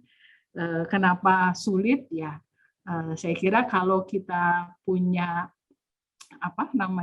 prioritas penelitian ya untuk pengembangan vaksin tanaman ini, barangkali ya sejenis vaksin tanaman, mungkin suatu saat juga bisa kita mengembangkan apa yang disebut vaksin pada tanaman. Saya kira ada lah ya mekanisme induksi ketahanan pada tanaman. Itu Bu Tri secara singkat saja saya jawab. Baik, terima kasih Bu Asti atas responnya. Barangkali Pak Maman dan Pak Samsul tadi mudah-mudahan bisa memahami. Untuk berikutnya adalah pertanyaan untuk Ibu Sari Nurulita, yaitu yang pertama dari Pak Taufik Paperta Ugo, bagaimana komparasi efisiensi dan ketersediaan alat dengan teknologi terkini yang dipaparkan tadi dibandingkan dengan teknik PCR misalnya. Ya. Kemudian pertanyaan yang kedua dari Ibu Evi Lolit Tungro, bagaimana cara cepat mendeteksi virus DNA RNA bersamaan? Apakah dapat dengan multiplex PCR? Primer yang digunakan untuk simplex PCR dapatkah digunakan juga untuk multiplex PCR jika virus targetnya sama? Kemudian yang terakhir berikutnya adalah dari Pak Bayo Al-Husairi dari Sinarmas. Bagaimana perbedaan akurasi dan biaya analisis dari mendeteksi menggunakan LAM PCR dibanding PCR konvensional? Silakan Bu Ita untuk menjawab pertanyaan-pertanyaan tadi. Terima kasih Bu Tri. Bu Tri mohon maaf, boleh ditampilkan lagi pertanyaannya, slideshow pertanyaannya? Ya. Mungkin saya ingin menjawab sambil membaca pertanyaannya ya. Nah, untuk komparasi, baik, terima kasih. Untuk pertanyaan pertama dari Pak Taufik tentang komparasi efisiensi dan ketersediaan alat. Untuk ketika kita berbicara ketersediaan alat untuk real time PCR, sebetulnya di IPB sendiri atau di Indonesia sudah ada alatnya. Kemudian untuk efisiensinya real time ini kalau dihitung-hitung mungkin jatuhnya tidak terlalu beda jauh dengan konvensional PCR. Nah, untuk lem PCR sendiri mohon diupdate, saya kurang tahu apakah sudah ada institusi yang sudah mempunyai atau universitas yang sudah mempunyai lem PCR, maksudnya dalam artian mesinnya yang Genie itu. Kalau untuk NGS dan Minayon sebetulnya di Indonesia di IPB itu sudah bisa mengerjakan. Kalau kita memang kalau dihitung secara biaya, kalau kita bandingkan antara PCR konvensional dengan yang high throughput sequencing, untuk sampai saat ini high throughput sequencing itu masih lebih mahal. Akan tetapi kalau kita targetnya ingin analisis lebih lanjut, high throughput sequencing ini lebih powerful. Nah, kemudian untuk pertanyaan dari Ibu Evi, bagaimana cara cepat mendeteksi virus DNA dan RNA bersamaan? Apakah dapat memungkinkan menggunakan dengan multiplex PCR? Nah, pada prinsipnya untuk virus RNA dan DNA itu teknik deteksinya sedikit berbeda.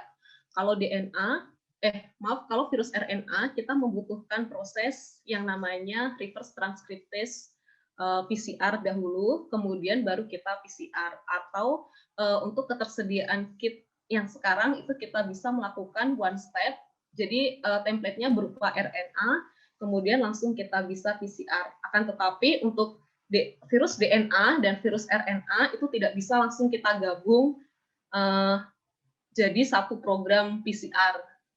Untuk multiplex itu biasanya bisa kita lakukan pada spesies virus yang berbeda, akan tetapi itu harus sesama virus RNA atau sesama virus DNA. Kemudian apakah primer simplex bisa digunakan untuk multiplex? Bisa, asalkan kita sudah optimasi metodenya. Kemudian yang pertanyaan ketiga, Bu Tri, mohon maaf.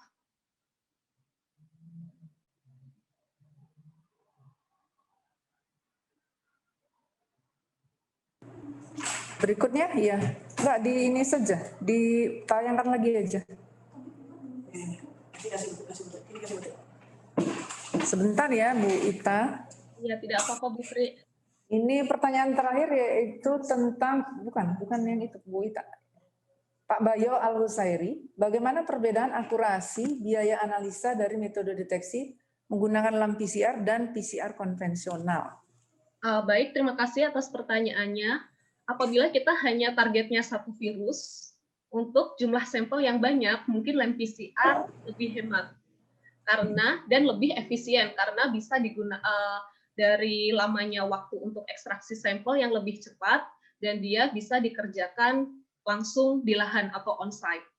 Akan tetapi kelemahannya adalah ketika target virus kita lebih dari satu virus dalam satu sampel tanaman, akan lebih efisien ketika kita menggunakan PCR. Dan apabila analisis yang kita inginkan untuk identifikasi sampai tingkat spesies atau strain, mungkin saya lebih menyarankan untuk memakai PCR. Mungkin lem PCR ini bisa kita pakai sebagai screening awal untuk jumlah sampel yang banyak. Terima kasih, Bu Tri. Semoga menjawab semua pertanyaannya. Baik, terima kasih Bu Ita. Ya, barangkali ada lagi pertanyaan lagi, mohon ditayangkan lagi. Nah, berikutnya untuk Pak Asmar, yaitu dari Pak Maman Hartaman lagi dari BPTPH Lampung.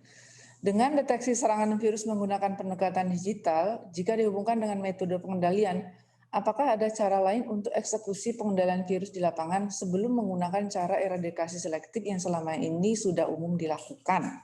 Itu pertanyaan pertama dari Pak Maman. Lalu yang berikutnya adalah dari Pak Samsul Hidayat lagi, dari PT Agri Makmur Pertiwi. Untuk deteksi virus melalui citra, apa memungkinkan untuk membedakan spesies virus atau kalau memungkinkan untuk mendeteksi beberapa jenis virus dalam satu daun? Ya. lagi berikutnya Pak Bayo lagi, yaitu pendekatan deteksi dengan sensor suhu atau RGB, apakah dapat mendeteksi gejala laten pada tanaman yang terinfeksi oleh virus atau bakteri. Dan berikutnya adalah dari Irfan Pasaribu, PT Sebangun Budi Andalas. Apakah deteksi penyakit ini bisa digunakan untuk lebih dari satu penyakit dalam satu waktu? Ya. Ini ada 4 pertanyaan untuk Pak Asmar, silakan dijawab.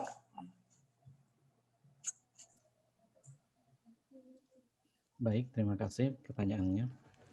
Yang pertama dari Pak Maman mengenai deteksi serangan virus menggunakan pendekatan digital. Jika dihubungkan dengan metode penilaian, apakah ada cara lain untuk eksekusi pengendalian virus di lapangan?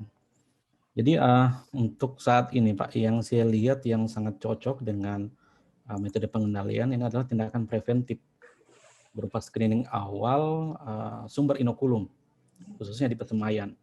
Jadi dari awal sebelum gejala itu muncul, karena kalau gejala sudah muncul terlihat dengan mata telanjang di lapangan, sebenarnya semua tanaman di sekitarnya ini juga kemungkinan besar sudah terinfeksi.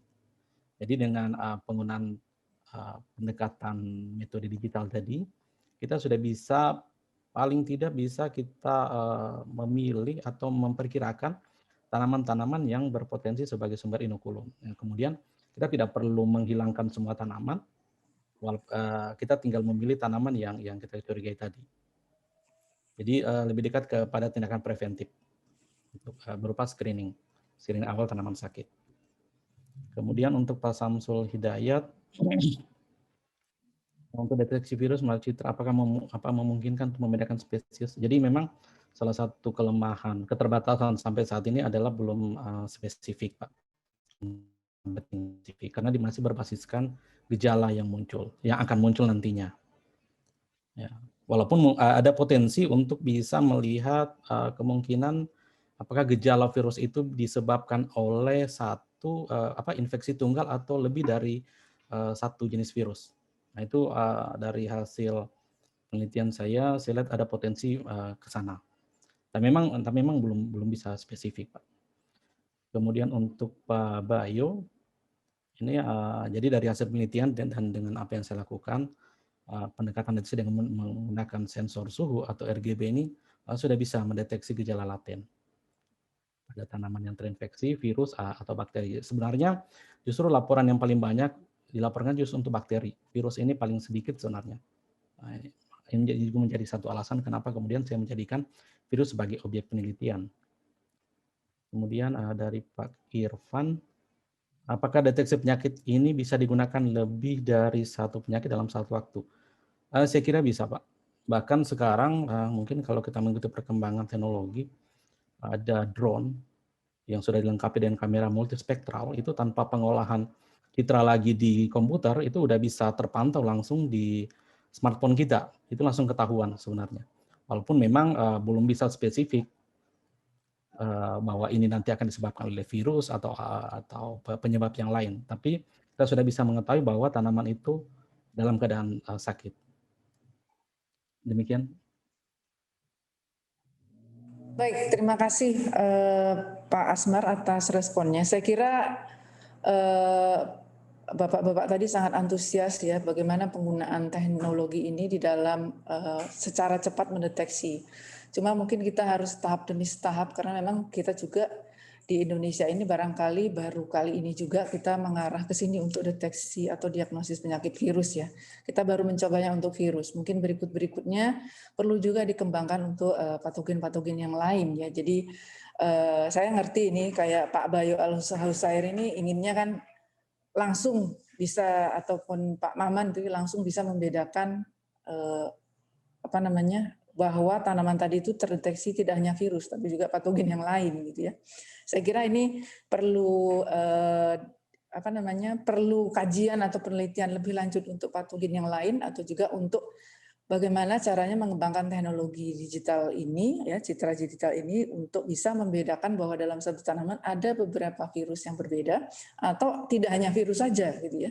Sehingga ini memudahkan di dalam penentuan atau eksekusi bagaimana ke depan untuk pengelolaan dari penyakit yang waktu itu dideteksi ya. Saya kira itu. Sedangkan ini ada satu lagi pertanyaan umum, itu dari Ibu Okti Indah Purwanti, BPP Dispun Jawa Barat. Ini apakah memungkinkan penggunaan metode Genus, ya? Ini itu tertutup, bisa nggak chattingnya ditutup ya? Genus dapat digunakan untuk mendeteksi virus pada tanaman untuk kedepannya, ya. Ini untuk umum ya, barangkali Bu Asti atau Bu Ita atau Pak Asmar, monggo silakan dijawab. Jadi deteksi virusnya kayak Genus itu, jadi cepat dalam waktu beberapa menit langsung ketahuan. Silakan. Ya, Bu Tri, saya menjawab singkat saja. Kalau ditanya mungkin atau tidak, melihat perkembangan teknologi saat ini sangat memungkinkan ya untuk kita mengembangkan berbagai metode deteksi cepat ya dan deteksi dini tadi yang saya sampaikan. Jadi kalau kita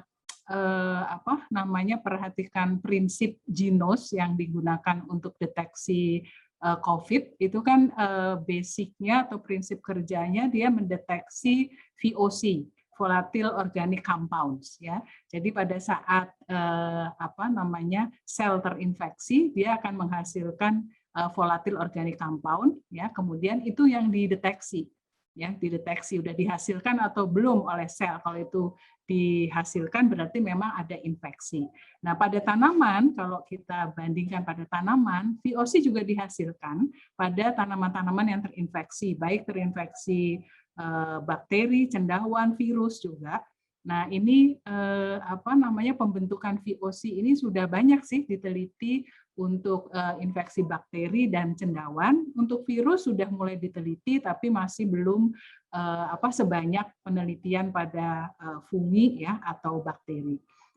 Jadi tinggal nanti kita menciptakan atau mengembangkan alatnya gitu ya, alat deteksinya yang bisa mendeteksi VOC ini gitu. Karena di tanaman ada dibentuk ya VOC sebagai respon adanya infeksi patogen. Tinggal bagaimana kita mendeteksinya gitu ya di bagian mana, seperti tadi Pak Asmar misalnya ya, mengetahui ada respon tanaman terhadap infeksi virus, itu ada perubahan suhu atau perubahan warna itu ya pada klorofil dan sebagainya. Kita harus tahu ya di mana kita mendeteksinya dan kapan. Jadi kalau untuk Genus, semacam Genus ini, kapan kita mendeteksi VOC dan di bagian mana dari tanaman VOC itu bisa kita deteksi. Saya kira ini perlu pengembangan metode deteksi lebih jauh. Itu Bu Tri respon saya. Baik, terima kasih Bu Asti. Barangkali Pak Asmar atau Bu Ita ingin menambahkan? Tidak? Oke. Baik, kita masih punya waktu.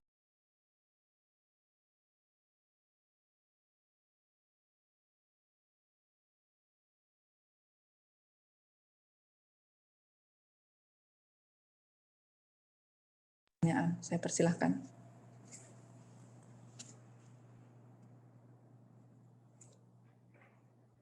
Ada? Saya persilakan. Masih ada cukup waktu. Di chat room ada pertanyaan loh, Bu Tri. Terakhir. Ya. Ya.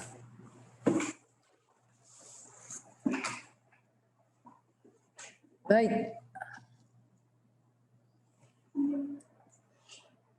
Obi aja langsung. Silakan. Pertanyaan dari Pak Gagas Ilmawati.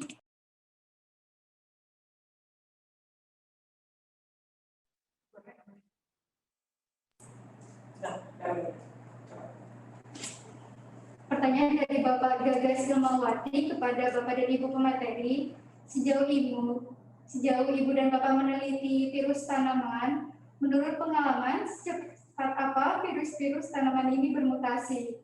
Sejauh apa perubahan, kemudian apa indikasi ke morfologi dan fisiologi tanamannya? Bapak dan Ibu, mungkin Bu Asti, Bu Ita, atau Pak Asmar, dipersilakan.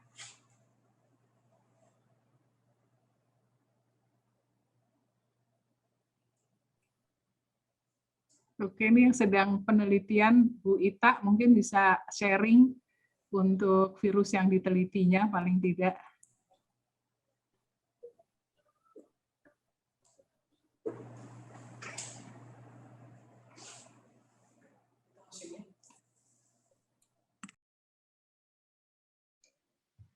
Baik, terima kasih atas pertanyaannya. Kalau misalkan untuk secepat apa virus itu bermutasi, saya sejujurnya kurang tahu seberapa cepatnya. Mungkin masing-masing spesies virus itu akan berbeda. Kemudian terkait dengan perubahan fisiologi tanaman, otomatis itu ada. Dan ini biasanya dapat kita lihat dari analisis transkriptomik. Nah, menurut penelitian terkini, bahkan tidak hanya virus itu berubah mutasinya, bahkan kita juga bisa melihat perubahan fisiologi tanaman, baik dari tanaman yang sehat maupun dengan tanaman yang sudah terinfeksi. Kemudian,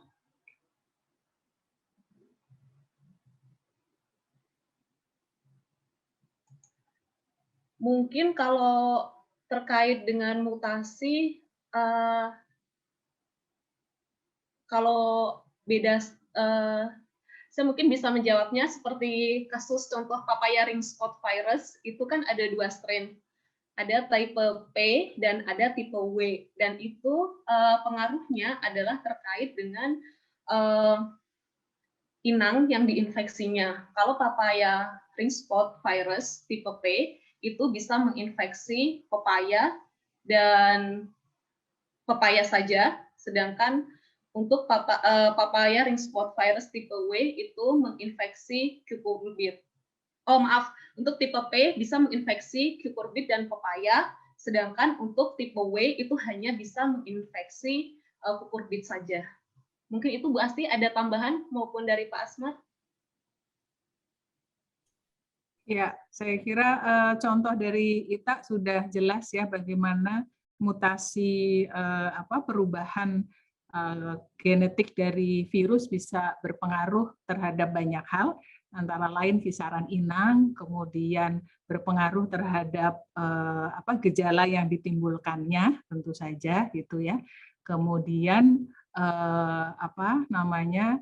mutasi ini cepat atau tidaknya terbentuknya, saya kira memang banyak faktor ya, banyak faktor yang menginduksi munculnya mutasi. Saya juga tidak bisa mengatakan apakah cepat atau tidak, karena yaitu tadi ya, banyak faktor internal dari virus tersebut maupun faktor eksternal yang berpengaruh di situ. Hanya memang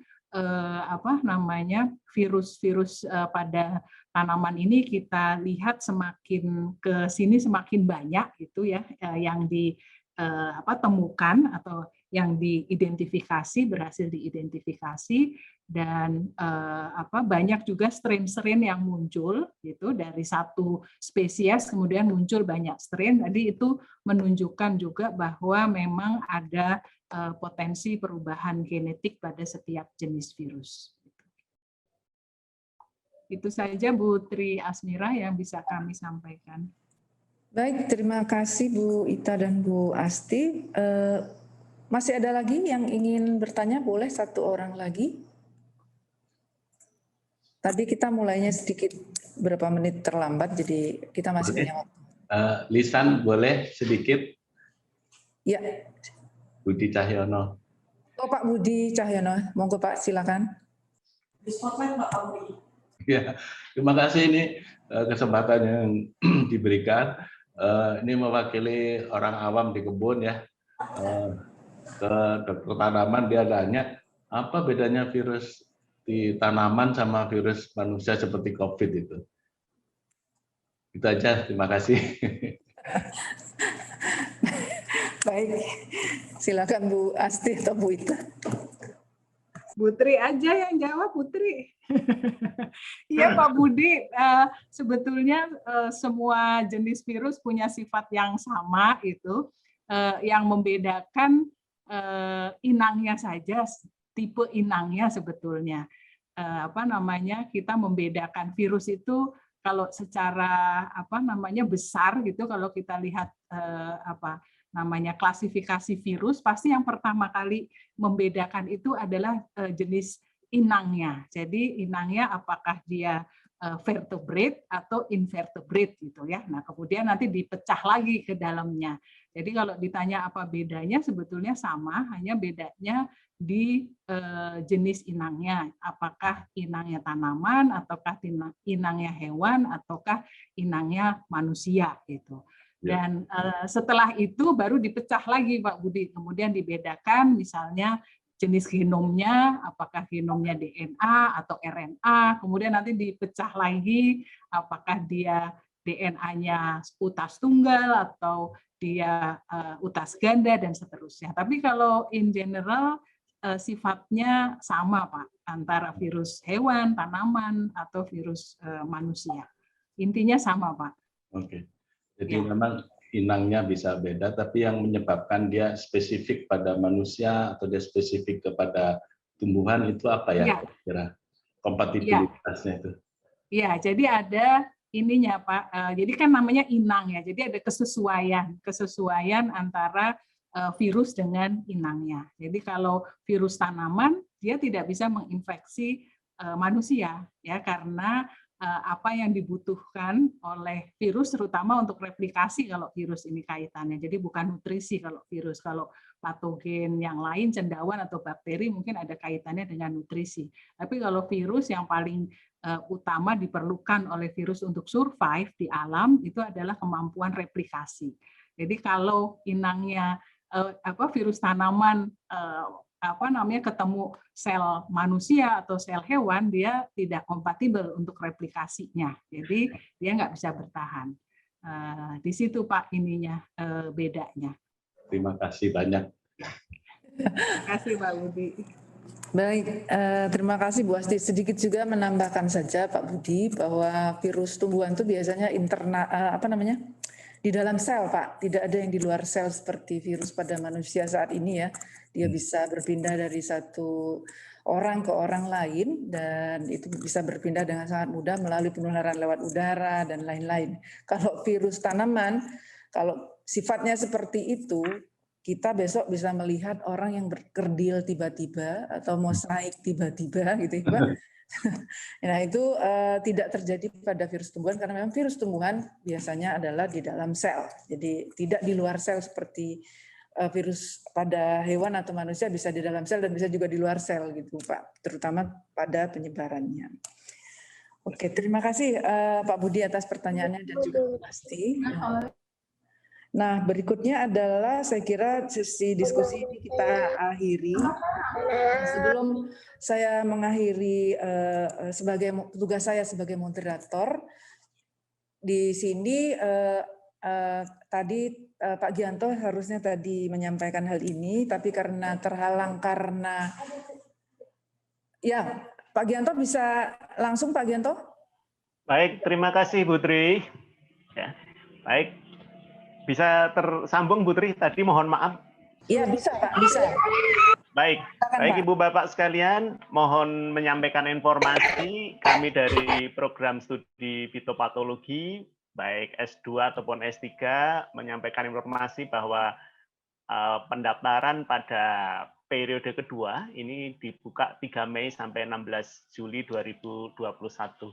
Monggo bagi Bapak Ibu yang berminat belajar bersama di program studi fitopatologi di IPB, ini silahkan untuk admisi di sini, link pendaftarannya saya kira ada di sini dan juga nanti akan disampaikan di chat room. Jadi seperti Ibu Bapak ketahui, kami dengan sigap atau dengan siap untuk mendampingi Ibu Bapak untuk belajar bersama. Salah satunya tentang virologi yang tadinya baru kita dengarkan betapa komprehensif yang dilakukan dan insya Allah semua ini bisa kami dilakukan di program studi fitopatologi IPB. Itu informasi yang ingin saya sampaikan begitu. Begitu Bu Tri, untuk informasi ini saya kira nanti akan kita share juga di chat room supaya kita tidak terlalu banyak waktu. Terima kasih Bu Tri, monggo. Baik, terima kasih Pak Gianto atas penyampaian informasi untuk pembukaan program Pascasarjana IPB ya yang gelombang kedua. Nah, dengan demikian berakhirlah tugas saya sebagai moderator pada hari ini. Mohon maaf apabila ada kekurangan ya. Untuk berikutnya saya akan serahkan acara ini kepada MC. Saya persilakan Mbak Obi untuk melanjutkan. Baik, terima kasih kepada Ibu.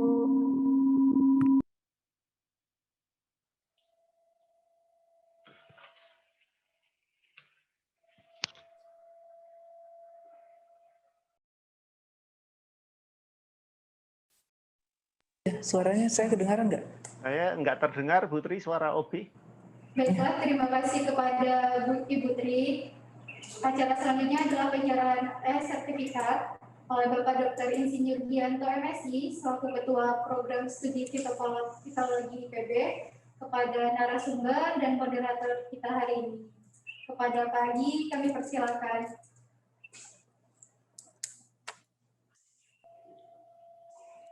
Terima kasih, Saudari Obi. Sebagai bentuk ucapan terima kasih, kami sampaikan sertifikat kepada para pemakalah. Yang pertama kepada Ibu Profesor Dr. Insinyur Sri Hendrastuti Hidayat MSc. Terima kasih Ibu Asti atas penyampaian makalahnya yang sangat-sangat menarik. Terima kasih Pak Gianto. Baik, untuk selanjutnya makalah sertifikat ini juga kami sampaikan kepada Ibu Sari Nurulita, SPMSI.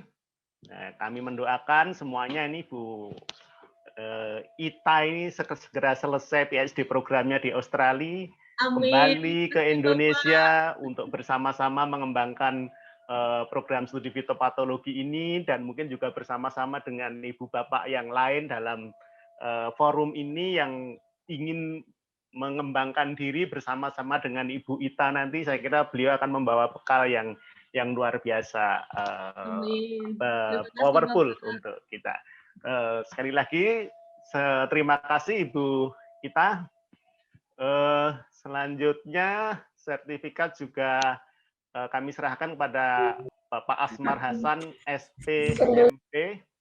Beliau ini adalah mahasiswa S3 kami. Saya kira ini juga terobosan penelitian yang luar biasa tentang analisis spektral yang ini ke depan saya kira akan powerful ketika nanti dikawinkan bersama-sama dengan tekniknya Ibu Ita dan juga teknik-teknik yang kita kembangkan saat ini, sehingga harapannya kita akan bisa menemukan satu teknologi deteksi yang tentu saja sangat dari akurasi, spesifisitasnya, dan sensitivitinya, dan lain sebagainya akan bisa membantu kita semua. Terima kasih Pak Asmar, semoga juga program S3-nya segera selesai.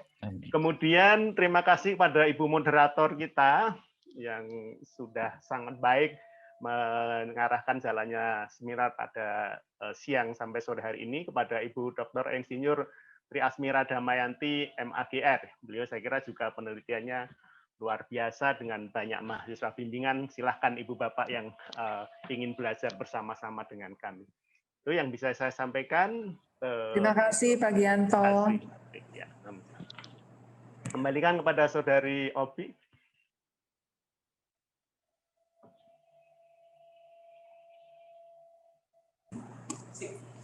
Baiklah, terima kasih kepada Bapak Gianto. Kemudian kami sampaikan kepada Bapak dan Ibu untuk link presensi dan materi presentasinya tertera di Salindia, dan juga kami sampaikan di kolom chat. Selanjutnya itu adalah kabar fitopatologi seri ketiga terkait mekanisme regulasi untuk pengendalian penyakit tanaman, studi kasus bakteri patogen tumbuhan. Ini akan kami sampaikan di Instagram kami di @ptm_IPB ataupun di kanal Instagram kami di Fito IPB. Tidak terasa sudah di penghujung acara. Semoga webinar kita pada siang hari ini memberikan manfaat dan menambah ilmu pengetahuan kita lebih lanjut. Akhir kata, saya Dara Ruby selaku MC beserta panitia Memohon maaf apabila ada kesalahan kata dan perbuatan yang mungkin kurang berkenan. Akhir kata, wassalamualaikum warahmatullahi wabarakatuh.